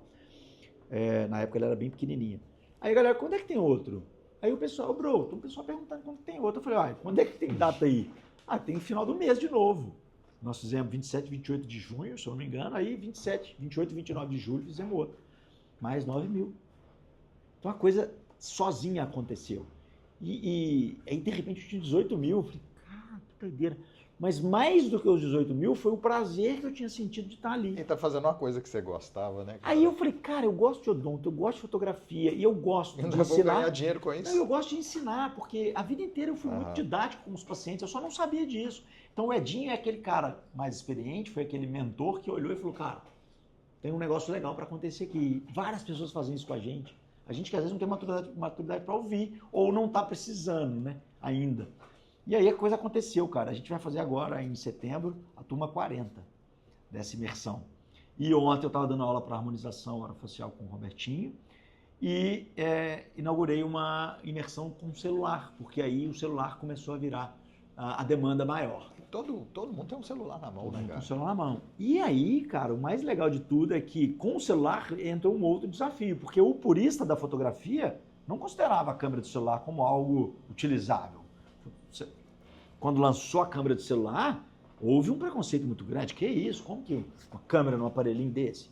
Então, nos festivais de fotografia, a gente fotografava com DSLR, na conversa com os fotógrafos, que eu virei fotógrafo, então conheço muita gente, o celular. E aí o celular veio tomando espaço, e em determinado momento você precisa quebrar umas barreiras, né, cara? E aí nas aulas para pós-graduação, o pessoal pedindo, mas ninguém tem equipamento, fala de celular. Eu falei, mas não sei fotografar boca com celular, nunca fiz. Aí precisei começar a fotografar com o celular. Hoje, cara, eu comentei ontem na aula, 2023, se a gente abrir o meu Lightroom ali, cara, eu tenho 6 mil fotos. 2022. 2023 eu tenho 2.500 fotos. 2024, nós já estamos em julho, no final de julho. Eu tenho 600 fotos. No Lightroom, no computador. A grande maioria das fotos eu estou resolvendo com o celular. Então, iluminação, conhecimento técnico e um bom aparelho. Sim. O celular resolve. Então, a imersão com o celular está ganhando um espaço maior, assim. E, cara, eu já palestrei em Bauru, do lado do Pegoraro, que era o dono do livro que a gente estudava na graduação. Então, assim, sem pretensão nenhuma, sem planejamento nenhum, só com paixão, dedicação e responsabilidade, né, de fato. E aí é um negócio que eu já ouvi vários professores falando assim, você entrega demais nas aulas que você vai. Cara, vai lá, só molha a chupeta. Cara, eu o seguinte, me chamou para dar aula, eu vou ficar aqui, nós estamos aqui, eu tô aqui. Então, assim, eu tô dando aula, vou entregar tudo que eu puder entregar naquele período que eu fui contratado para estar lá. E quem quiser mais, vai ir atrás da imersão. Curso, né? Então, assim, a imersão ganhou esse peso na minha vida e eu tô dando aula em quase todas as pós-graduações de Belo Horizonte, assim. E tá prazeroso. Mas sabe o que eu percebi? Quando eu tô dando muita aula, eu tô cansando. Aí eu preciso ir pro consultório. Voltar pro consultório. Então, ficar só no consultório me cansa. Então, eu tenho, por exemplo, a quarta e a sexta, que são dias mais tranquilos. Nós estamos aqui agora. Olha que delícia estar aqui. Um bate-papo bacana, eu tô podendo reviver uma série de coisas.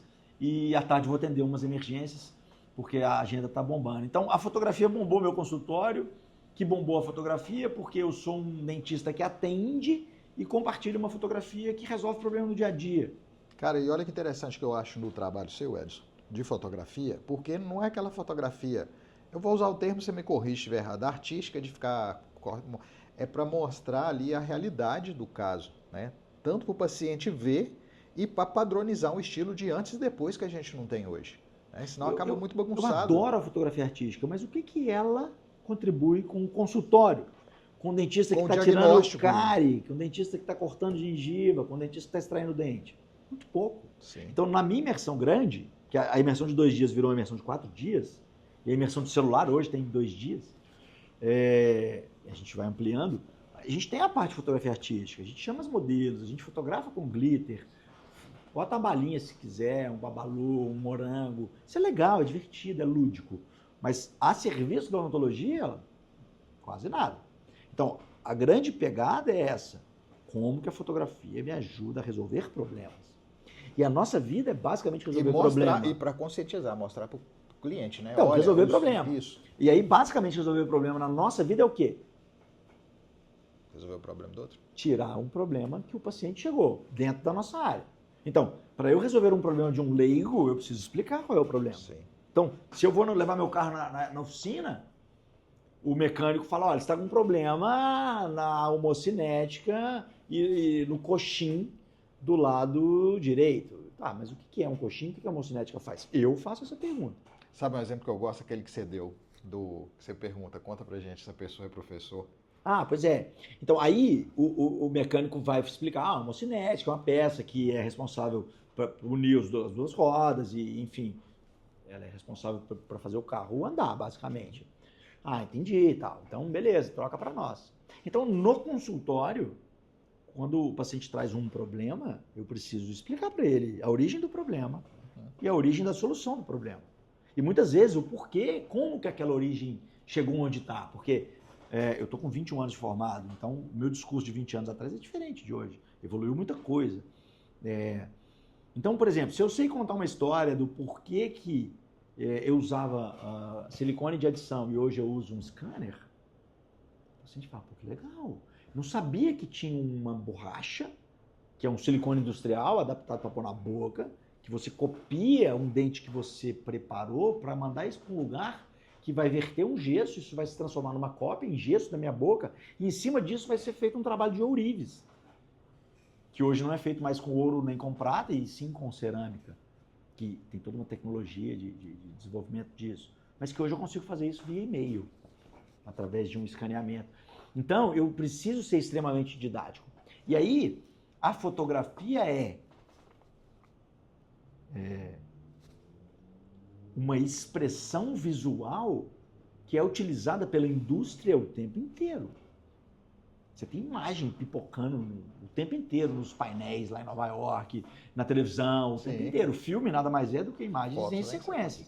Fotos estáticas em sequência, numa sequência correta, numa velocidade padrão, 30 frames por segundo, ou 60, ou 240 hoje, e você tem um filme. Então, o filme é originário da fotografia. Então, tudo que a gente consome é imagem, tudo. Quando eu decido que roupa que eu vou vestir, eu estou decidindo a imagem que eu quero passar para o outro. E o dentista muitas vezes não sabe disso. Então, a gente, no início, lá, ficava desenhando periodonto, desenhando como é que era o enxerto, como é que tirava a cárie. Aí vieram os atlas ilustrados, eu tive um, que eram os desenhos que alguém tinha desenhado para a gente fazer. E aí, com o advento da liberação da fotografia, cara, você agora pode apresentar isso no Instagram. Então deu esse boom, porque atingiu a todo mundo. Antigamente só o professor fotografava, né? E aí quando eu vou dar aula nas pós-graduações, eu pergunto, quem é professor aqui? E ninguém levanta a mão. Ou ontem, por exemplo, tinha a Marina, que é vice-presidente do conselho, e ela dá algumas aulas, ela levantou a mão. E o Robertinho. E Marina Mendes, que é vice-presidente do conselho, está na especialização do Roberto, e é minha contemporânea de Divinópolis, nossas famílias são amigas, foi bem legal encontrar ela ontem. Outro nome que eu sugiro também, uma pessoa bacana para conversar. E aí, eu faço uma pergunta, eu falo assim, galera, alguém aqui já fez algum procedimento sem explicar nada ao paciente? A pessoa, como assim? Não, você já fez uma cárie sem falar, olha, vou te anestesiar, depois eu vou pegar uma broca, que vou acoplar no motorzinho, esse motorzinho ele gira muito rápido, então ele vai cortar seu dente, se doer, você me avisa que eu tenho que anestesiar mais, depois eu vou trocar de motor, a gente não faz assim, a gente vai falando passo a passo, agora eu vou trocar de motor, esse motor ele é mais lento, então ele dá mais atrito, você vai sentir sua cabeça tremer. Alguém aí simplesmente faz o procedimento sem falar nada? Deita o paciente e vai. Deita e vai? Ninguém faz isso. Aí todo mundo levanta a mão. Então, sejam bem-vindos à docência. Todos vocês são professores.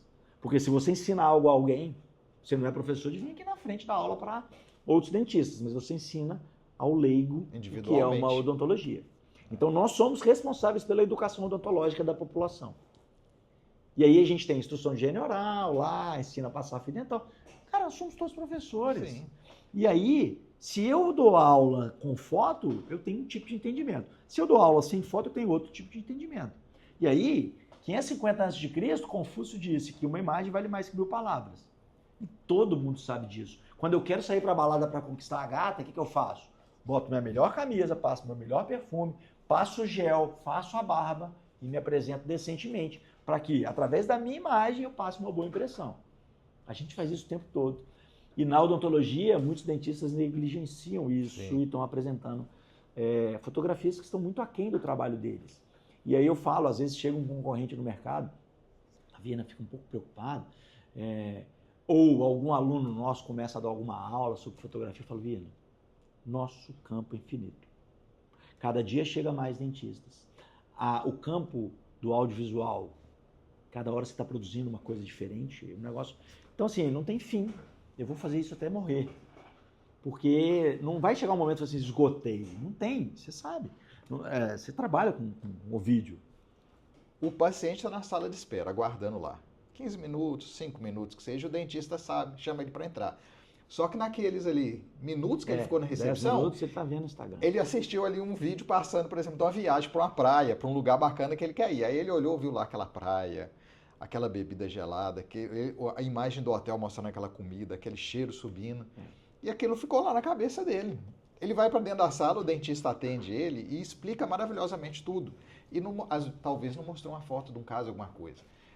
E ele tem o dinheiro para pagar o tratamento. E o dentista fala, e ele, na cabeça dele, fala assim, pô, até tem dinheiro para fazer esse negócio. Aquela viagem lá. Porque talvez está usando a imagem errada até na televisão. Claro. Né? Que é uma oportunidade também de estar mostrando os casos. Ou ele está no Instagram consumindo o produto do concorrente. Do outro, Aí o cara explica, não mostra imagem, e ele acabou de ver um caso no Instagram de alguém, de um antes e depois, do caso que ele acabou de ter uma explicação. Ele fala, velho, o cara não me mostrou nada, eu vi aqui, eu vou procurar esse aqui que eu vi. O Instagram tá na mão. E o Instagram, por mais que a gente coloque caso, é um portfólio ótimo. Só que no Instagram você tem trocentos milhões de outros dentistas lá e é 3 segundos de atenção. Exato. Dentro da sua clínica, você tirando foto, você está ali o tempo com o paciente para mostrar. Outra conversa. Marketing não é feito no Instagram. O Instagram é produção de conteúdo. O Instagram não é um lugar de fazer propaganda. Isso o dentista tem que entender. O lugar de fazer propaganda é aqui com o paciente. Olha, você tem um problema, tem uma origem, eu tenho um caso muito similar, resolvi dessa forma, eu tive essas dificuldades. Então, eu explicando ao paciente como que é o processo de resolução do problema que ele está me apresentando, e eu fazendo isso de forma didática, que faça sentido, cara, compreendi. Faz sentido o que você está falando. Quanto é? Isso é uma coisa. No Instagram, a coisa é dinâmica e visual. Então, eu tenho que estar no Instagram, não tenho que estar vendendo o meu tratamento. Eu tenho que estar gerando conteúdo que vai instruir alguém. Então, os meus seguidores, eles chegam lá e falam, pô, que legal, aprendi alguma coisa aqui. Minha vida melhorou um pouco com essa informação. Então, o dentista tem que aprender a começar a gerar conteúdo e não ficar postando antes e depois. Beleza, tem que postar antes e depois? Tem. Mas você entra num perfil só de antes e depois, é chato. Parece vitrine de loja. E outra coisa, a mensagem que o antes e depois passa. Eu falo muito isso em aula, principalmente na ROF. O que é a mensagem que o antes e depois passa, basicamente? Olha como estava e olha como eu fiz. No fim das contas, olha como eu sou bom.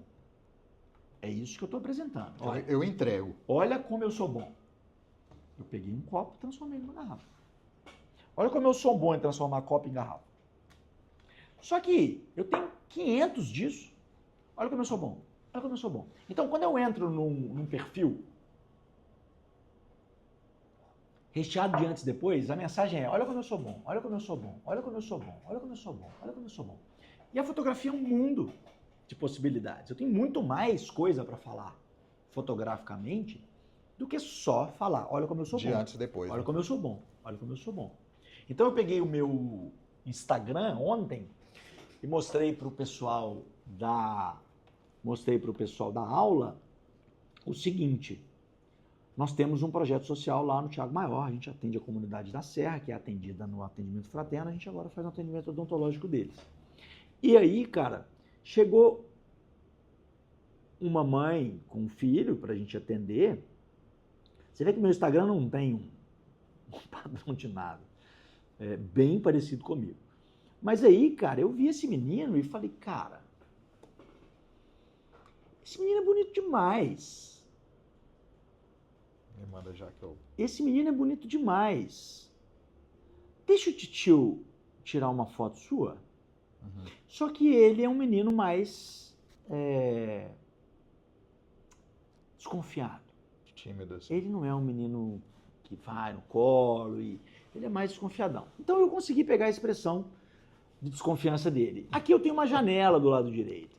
E essa janela gera uma luz unidirecional, não muito marcada, porque é uma luz difusa, nesse horário aqui, luz por natural, volta de né? 10 da manhã, uma luz natural, difusa, mas uma luz que faz um volume, que traz uma expressão bacana.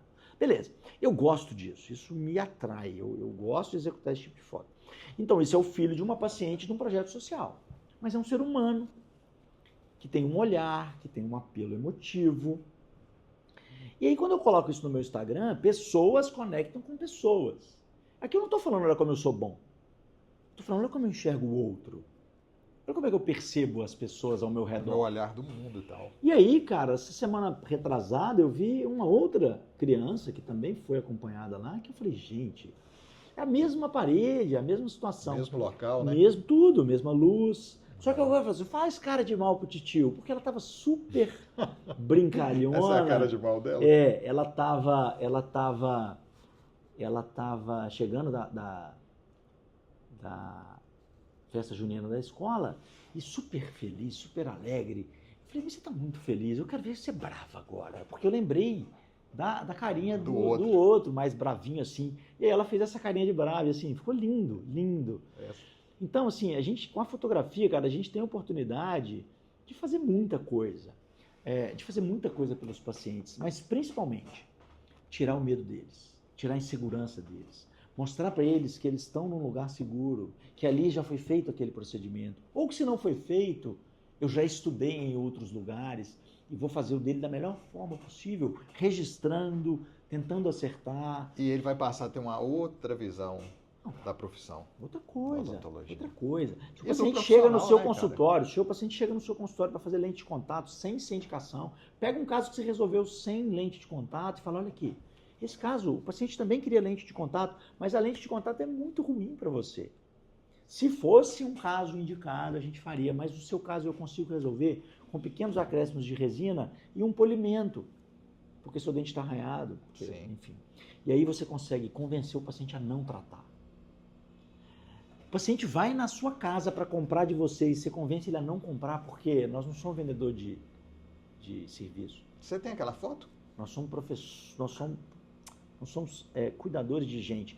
E cuidar da pessoa muitas vezes é não pôr a mão nela, é não intervir, ou intervir minimamente, ou convencê-lo de que o que ele quer é prejudicial e não benéfico. Qual foto? Eu lembro de uma frase do Ronaldo Magalhães, num podcast que a gente gravou, ele falou assim, eu não cuido de gente, eu não cuido de dente, eu cuido de gente. Né? Aquela do dente arranhado. Eu te mando também para mostrar. Depois você me manda. Vou mandar, põe Acho aí. que ela é bem legal. Porque você mostra pro paciente que às vezes ele acha que precisa de uma coisa e ele precisa de outra. O paciente chega e quer um clareamento. Aí eu vou fazer a avaliação clínica, ele está cheio de arranhado no dente, porque na orto ele colou um bracket. E aí eu falo muito isso no meu Instagram, ortodontistas. Removeu com a bronca Não errada. estou falando de vocês. Porque houve um post que eu falei assim, paciente com dente arranhado pós-ortodontia. Aí vieram alguns ortodontistas e falaram assim, mas quem falou que foi o ortodontista que tirou? Eu falei, ninguém. Lê lá o texto. Pós-ortodontia. Eu não disse que foi o ortodontista que tirou o bracket. A gente sabe que tem paciente que tira sozinho, pega a lixa de unha e passa no dente. Então não estou falando nada, eu estou falando que ao removermos um bracket e tirarmos a resina que colou aquele bracket ao dente, precisamos ter cuidado. Sim. Com o profissional que for tirar.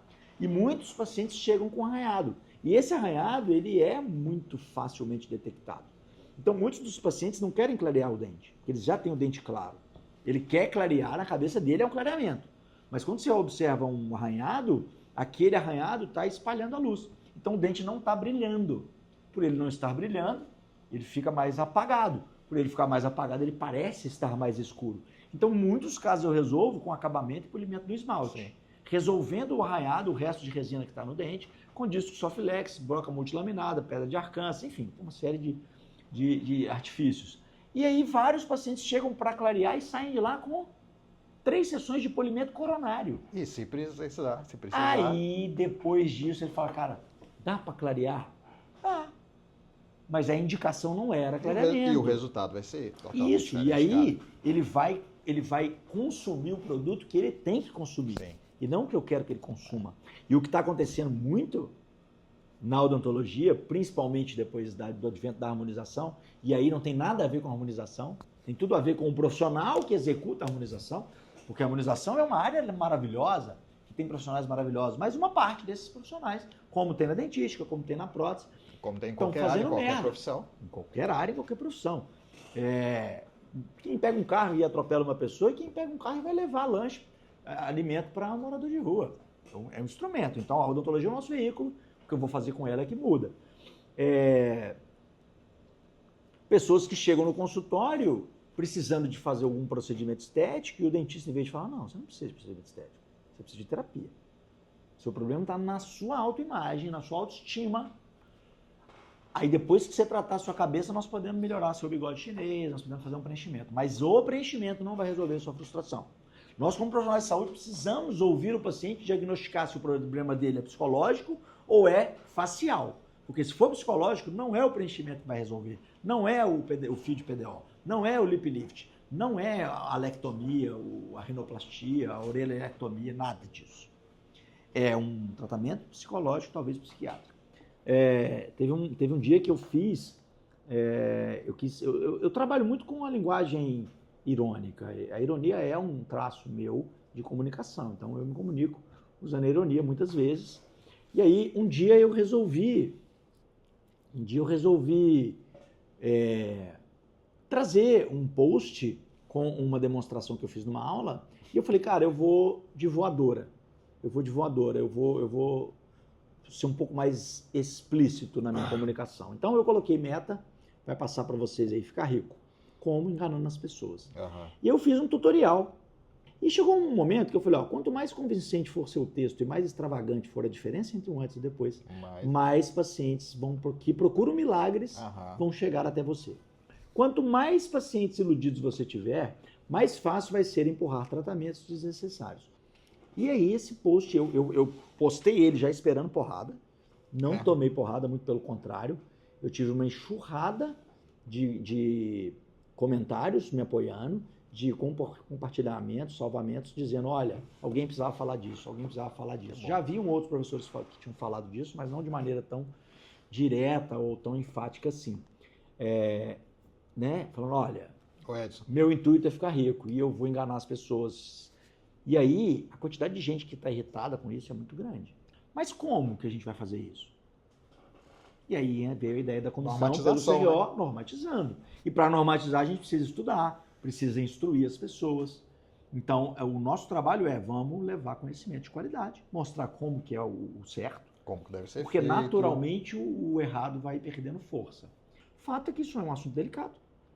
Nós precisamos tratar disso com muita ética, né? Para que a gente não seja leviano ou não prejudique pessoas. Então, a gente está estudando ainda como isso vai acontecer, essa comissão está nascendo, mas é legal, porque da mesma maneira que o CRO de Minas foi pioneiro na luta pela liberação da fotografia, agora nós estamos sendo pioneiros. Estou já me colocando dentro do conselho, essa portaria tem que ser publicada no Diário Oficial, ainda não faço parte do conselho, mas a gente já está praticamente com tudo pronto para ser aprovado. Exato, a gente já está com essa portaria praticamente escrita, falta ser efetivada e ir para o Diário Oficial, para iniciar os estudos, iniciar a elaboração de como que a gente vai fazer isso de maneira honesta, ética, moral, né, para que a gente contribua com a categoria. Então, a vida é muito interessante, porque ela dá volta, né? O mundo dá volta, se a gente ouve muito, até que assim, o mundo não dá volta, né? O mundo não gira, capota, não tem isso? Não. A terra não gira, capota. O pessoal fala isso. Por quê? Porque uma hora, cara, tem uma outra também que fala que a vida é uma roda gigante. Tem uma hora que está embaixo, cara, tem uma hora que está em cima. Então, nós temos altos e baixos, nós temos situações que a gente está em sofrimento e a gente aprende, tem situações que a gente está em pleno gozo da vida e com potência de viver. Eu gosto muito do Clóvis de Barros, que ele fala potência de viver, tesão pela vida, assim, que você tá... Mas esse momento vai passar também. Então, assim, a gente precisa cultivar a humildade e saber que a gente é frágil demais e que a gente comete erro para também não sair aí, né? numa postura agressiva, acusando as pessoas, porque não é essa a ideia. Todo mundo tem teto de vidro, né? Então jogar pedra para cima é perigoso. E cada vez que a gente aponta o dedo para alguém, tem 3 apontados para nós. Então isso é uma coisa que é importante. E Jesus, o maior que já pisou na terra, disse isso, né? Na mesma medida que você julgar, você será julgado. Quem não tem pecado, que atire a primeira pedra. Ou seja, cara, faz o seu trabalho, ajuda quando puder, né? Contribui para enfraquecer o mal, mas sem fazer escândalo, sem precisar pirar. Porque também é plantio, né? Se você plantar conflito, você vai colher conflito. Aquela história de quem planta vento, colhe tempestade, né? Uhum. Cara, eu ia trazer uma plaquinha para você, acabei de lembrar que eu esqueci. Porque eu tenho um lema que eu aprendi na terapia, eu fui fazer um monte de terapia, eu fui estudar constelação, fui estudar coach. Estudou constelação, me ajudou, estudei constelação. Pouco, mas estudei. Sim. O suficiente para entender o processo. E aí descobri algumas coisas sobre mim. Eu nem sei se são verdade, assim, não tem como provar, a constelação não é algo que você prova, então tem muito debate sobre constelação, não é científico, não sei o quê, mas tem muita coisa que eu vivo no espiritismo que não é científica, que existe. Então, a comprovação científica ela é falha, porque o método cartesiano ele tem, né, suas lacunas, enfim. E aí, cara, eu tenho um lema que eu aprendi nessa caminhada, e aí na terapia transpessoal, que eu fui fazer no Centro da Consciência, que é um centro de profissionais da área de saúde que entendem o ser humano com uma visão um pouco mais integrativa, um pouco mais abrangente, e trabalha vários aspectos. Então eu fiz terapia lá, terapia transpessoal, e o Thiaguinho, que era palestrante do Thiago Maior, Thiago Gomes, ele foi meu terapeuta há 7 anos, e aí a gente conversando, ele me trazia uma frase com recorrência, que é: o melhor está sempre acontecendo. O universo é perfeito, o caos é perfeito, né? O asteroide que caiu na Terra e extinguiu os dinossauros, que foi responsável pelos ratinhos ali, os pequenos mamíferos poderem prosperarem, porque com a extinção dos dinossauros abriu o campo para que os mamíferos pudessem prosperar. Então nós só estamos aqui por causa de uma grande tragédia, que foi a queda do asteroide, sei lá quantos bilhões de anos atrás. Então, o meu acidente, uma grande tragédia, abriu campo para uma reflexão e um monte de questões. Assim. A separação dos meus pais foi uma grande tragédia que abriu campo para que eu pudesse conhecer Divinópolis, enfim, e me tornar presidente do DA, talvez, né, por essa habilidade política que eu tenho e que nunca exerci ela na sua potência máxima e talvez esteja começando agora.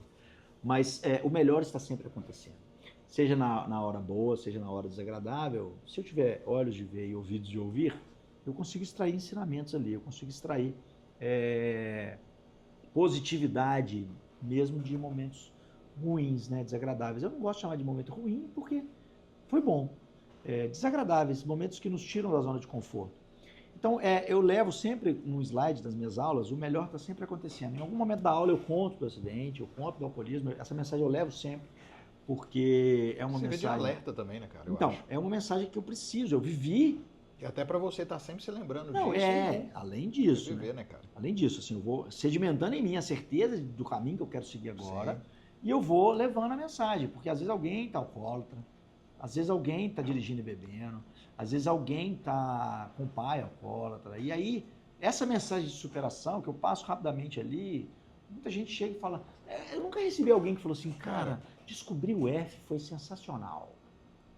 Nunca chegou alguém, me ligou e falou, nossa, o F foi incrível. Mas alguns alunos já me mandaram mensagem falando, professor, minha mãe faleceu e eu lembrei do melhor está sempre acontecendo.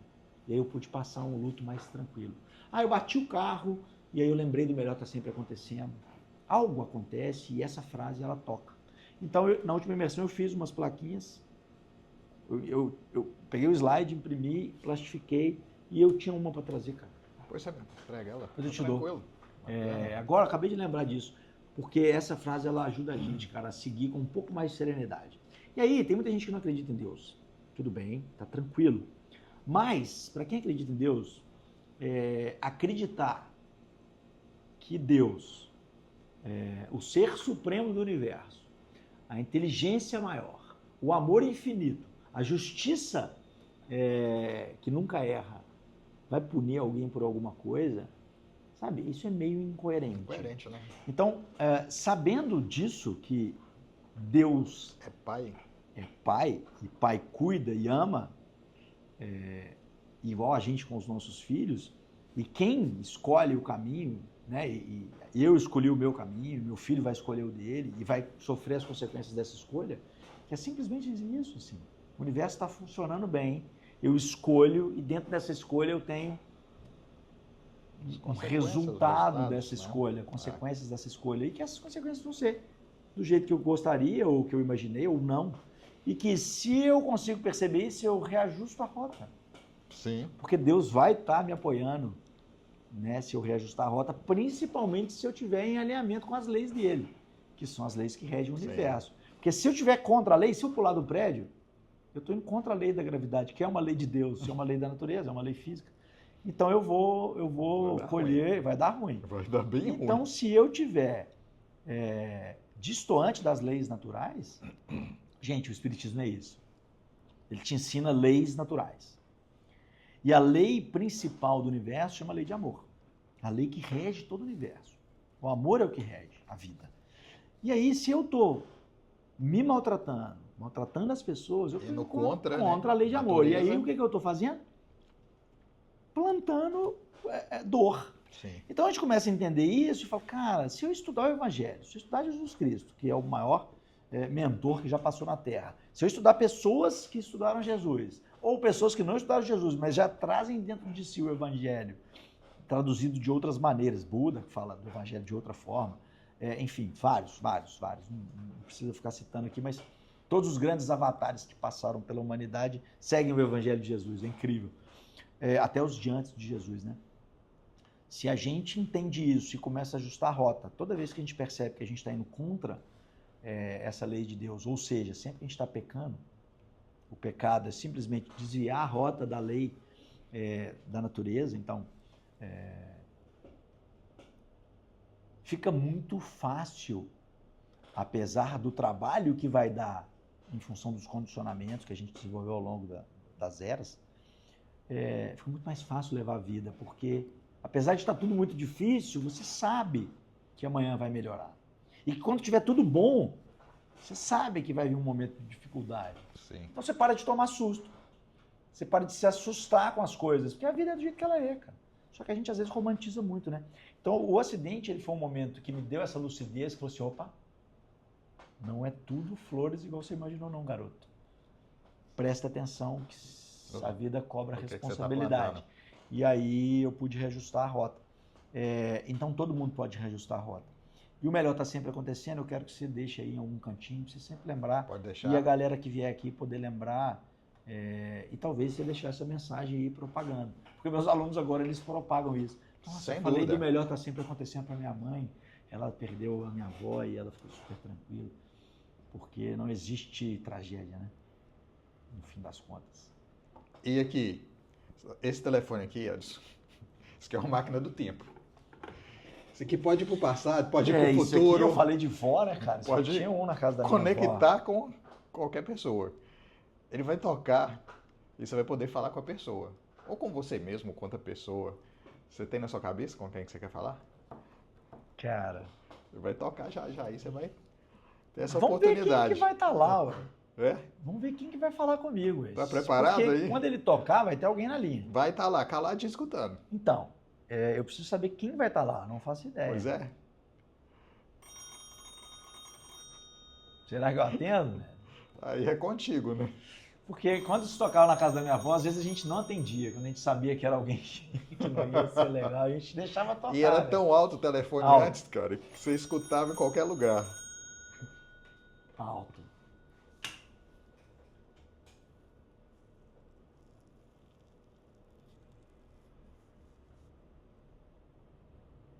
É interessante, né? Porque quando você me relata isso, você só está reiterando, você só está traduzindo o que eu já sei. Que eu tenho berço, que você tem berço, que minha mãe tem berço, e que o melhor está sempre acontecendo. Então, meu velho pai, fique tranquilo, porque você construiu a família da melhor maneira que você podia construir, você educou seus filhos da melhor maneira que você podia educar, e apesar de todo o sofrimento que você carrega, você é o ser humano mais magnífico que eu já conheci na vida. Você é um cara do bem, com um coração gigantesco e que fez o seu melhor para conseguir trazer a gente até aqui. Então, pai, tá tudo bem. Nós estamos seguindo o caminho, deixando o seu legado espalhado, que é um legado de honestidade, apesar da nossa humanidade. Somos todos falhos, isso não tem problema algum. A gente só precisa ter humildade para enxergar as nossas debilidades, enxergar os pontos que a gente precisa melhorar e fazer os ajustes. Eu estou muito orgulhoso de você ter parado de beber, pai. Tenho certeza que eu fui um exemplo para você e estou muito feliz porque você prolongou a sua estadia conosco e nós, eu e meus irmãos, meus filhos, seus netos, ficamos muito felizes em poder conviver com você um pouco mais. Valeu, velhão. Tá feliz o velho? Tá, que bom, cara. Obrigado. Agora eu que vou fazer agradeço. isso de verdade. Vou ligar pro Que velho. bom, cara. Nossa, Bacana, legal ué. isso aí. Legal, né? Muito bom. Não sabia que eu falaria com meu pai, não, nem que ele me ligaria. Que bom, cara. Isso aí é... Pede alguém pra ligar Você aí. quer também? falar de novo? Quero. Então Tem vamos mais lá, ninguém ué. pra ligar, não? Vamos. Ó, Agora vai ser rápido. rápido Fala, não. véia. Minha mãe agora, cara. Ô mãe, meu pai me ligou agora há pouco, eu pude falar umas coisas com ele, eu sei que vocês estão distantes aí, cidades separadas, mas vocês estão encontrando muito.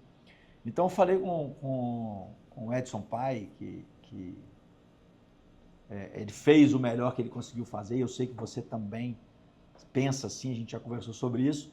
Eu só queria externar para você também, que é uma coisa que eu nunca fiz, para você ficar tranquila, que eu e os meus irmãos, seus netos também, a gente é muito feliz em fazer parte da sua história e que você também fez o seu melhor, apesar de você reclamar um monte com a gente de que deveria ter feito diferente, que deveria isso, que deveria aquilo. Eu discordo, mãe. Você ter sido quem você é que nos trouxe até aqui. Então, você criou filhos de bem, apesar dos erros, netos maravilhosos, suas noras te amam, e todos os seus amigos, todas as pessoas que eu encontro, me encontrei ontem com a Marina, filha da Eliana, te ama de paixão. Então, assim, todo mundo que eu encontro gosta de você, te acha uma pessoa incrível. Então, comece a considerar esse olhar que as pessoas têm sobre você a partir de você mesmo, porque você é uma pessoa incrível e é a melhor mãe que eu poderia ter tido na vida, tá bom? Te amo, um beijo, fica com Deus. Velhinha chorou no deve telefone. ter gostado, hein? Ela chorou. Esse telefone é legal, né, cara? Legal. Recebe cada ligação aí. Legal. Muito bacana. Foi bacana, meus pais me ligam um pouco. Minha mãe me mandou uma mensagem, eu falei, mãe, por que você não me liga? Ela falou assim, você está sempre ocupado. Eu falei, mas agora arrumou um tempinho. Não, aí ela falou assim, não, aí você tem que me ligar. Ah. Eu falei, mas às vezes eu tô na doideira aqui, cara, então me liga, porque aí eu lembro de te ligar, cara. Tem alguma mensagem que você quer deixar final, Edson? Tem seu contato, o pessoal te encontrar, saber mais sobre os cursos, cara? Cara, o Instagram, o Instagram, né? Dr.Edson.Saleme. O Instagram é o lugar onde você já pode me avaliar, dar uma olhada no que a gente faz. Se precisar falar comigo também, não tem problema, 31991026797, meu telefone, contato direto. E a mensagem que eu quero dizer é o seguinte, cara, sempre há uma luz no fim do túnel. E o melhor está sempre acontecendo. O melhor está sempre acontecendo. E aí é o seguinte, só um outro ponto, tem um cara chamado Eduardo Marinho. O Eduardo Marinho, procurem no YouTube, ele é um cara muito grande no YouTube, de modo despretensioso ele cresceu no YouTube porque ele tem uma mensagem muito interessante. E eu pude conhecer o Eduardo Marinho, pessoalmente aqui em BH, numa certa situação, e a gente se aproximou, depois a vida distanciou a gente. Mas ontem a Virna, minha esposa, me falou que o Eduardo está aqui em BH. Já há tanto tempo que a gente não se fala, talvez até procure o Eduardo Marinho. Ele tem uma frase, ele ficou aqui em casa algumas vezes, ele é um artista de rua, ele é itinerante, ele tem uma Kombi, ele fica rodando, ele mora em Niterói, mas fica rodando. E aí, cara, ele me deu de presente um quadrinho, não sei se foi por querer ou não, mas está escrito assim: o fundo do poço é o melhor lugar do poço para tomar impulso. Então, sempre há uma luz no fim do túnel, o melhor está sempre acontecendo, e o fundo do poço é o melhor lugar do poço para tomar impulso, são todas mensagens muito similares e elas se completam. Muita gente está no meio do poço. E no meio do poço, você não está nem perto da saída, nem perto do fundo. Você está num lugar meio indefinido. E a gente fica perdido, né? Então, às vezes, a gente precisa descer um pouco mais. Então, quando eu vejo uma pessoa se afundando um pouco mais, eu não me desespero. Porque quem está regendo todo o processo é uma inteligência infinita, superior. E nós temos o livre-arbítrio. Então, cada um vai colher de acordo com o seu plantio, como a gente já falou aqui algumas vezes. Mas eu sei que algumas pessoas precisam chegar no fundo e falar assim, daqui eu não passo mais. Até porque chegou no seu fundo. Agora, o fundo do poço de cada um é individual, né? Tem pessoas que precisam ir muito fundo, sofrer bastante, ficar muito distante da saída do poço. Mas quando você chegou no fundo, é o lugar onde você tem um alicerce para poder voltar, né? Então, tem uma frase que eu não profiro, eu não falo. Profetizo? Não, tem uma frase que eu não gosto de falar. Não gosto de falar. Nossa, pior do que isso não fica. Pior que então, tá, não fica. Eu não gosto de falar isso porque a gente não sabe qual é o fundo do poço. Então, o que é o pior? É preciso um pouco de cautela. Mas chega um momento que você fala, cara, daqui eu não passo. Isso é uma questão de decisão. A gente olha para dentro do nosso olho e fala, acabou. Isso às vezes demora um pouco mais, precisa um pouco mais de força, um pouco menos de força. Mas não precisamos sofrer demais. A gente consegue perceber que a coisa não está indo para um bom lugar um pouco antes do fundo do poço, mas normalmente algumas pessoas precisam chegar nesse fundo. E se chegar lá está tudo bem também. Não abaixa a cabeça, não se sintam pior do que alguém por isso, porque todo mundo tem seu poço. Uns contam qual é, outros não. Uns conseguem assumir que tem, outros não. Mas o fato é que toda vez que eu trago o meu relato, as pessoas normalmente chegam e falam assim, nossa, Bruno, como é que você tem coragem de falar disso assim tão abertamente? É porque para mim não é um problema, é simplesmente um fato, é a história, né, que eu vivi e aconteceu. Então, não há nenhum tipo de receio em voltar lá atrás, fazer uma trajetória, porque isso me lembra do meu poço e me alerta de que eu posso ainda voltar para ele. O poço ele ainda existe. E eu Ninguém penso... tapa o poço, ele não é fechado, ele fica de lado. Mas se a gente não tiver vigilante, ligado, a gente volta para o poço.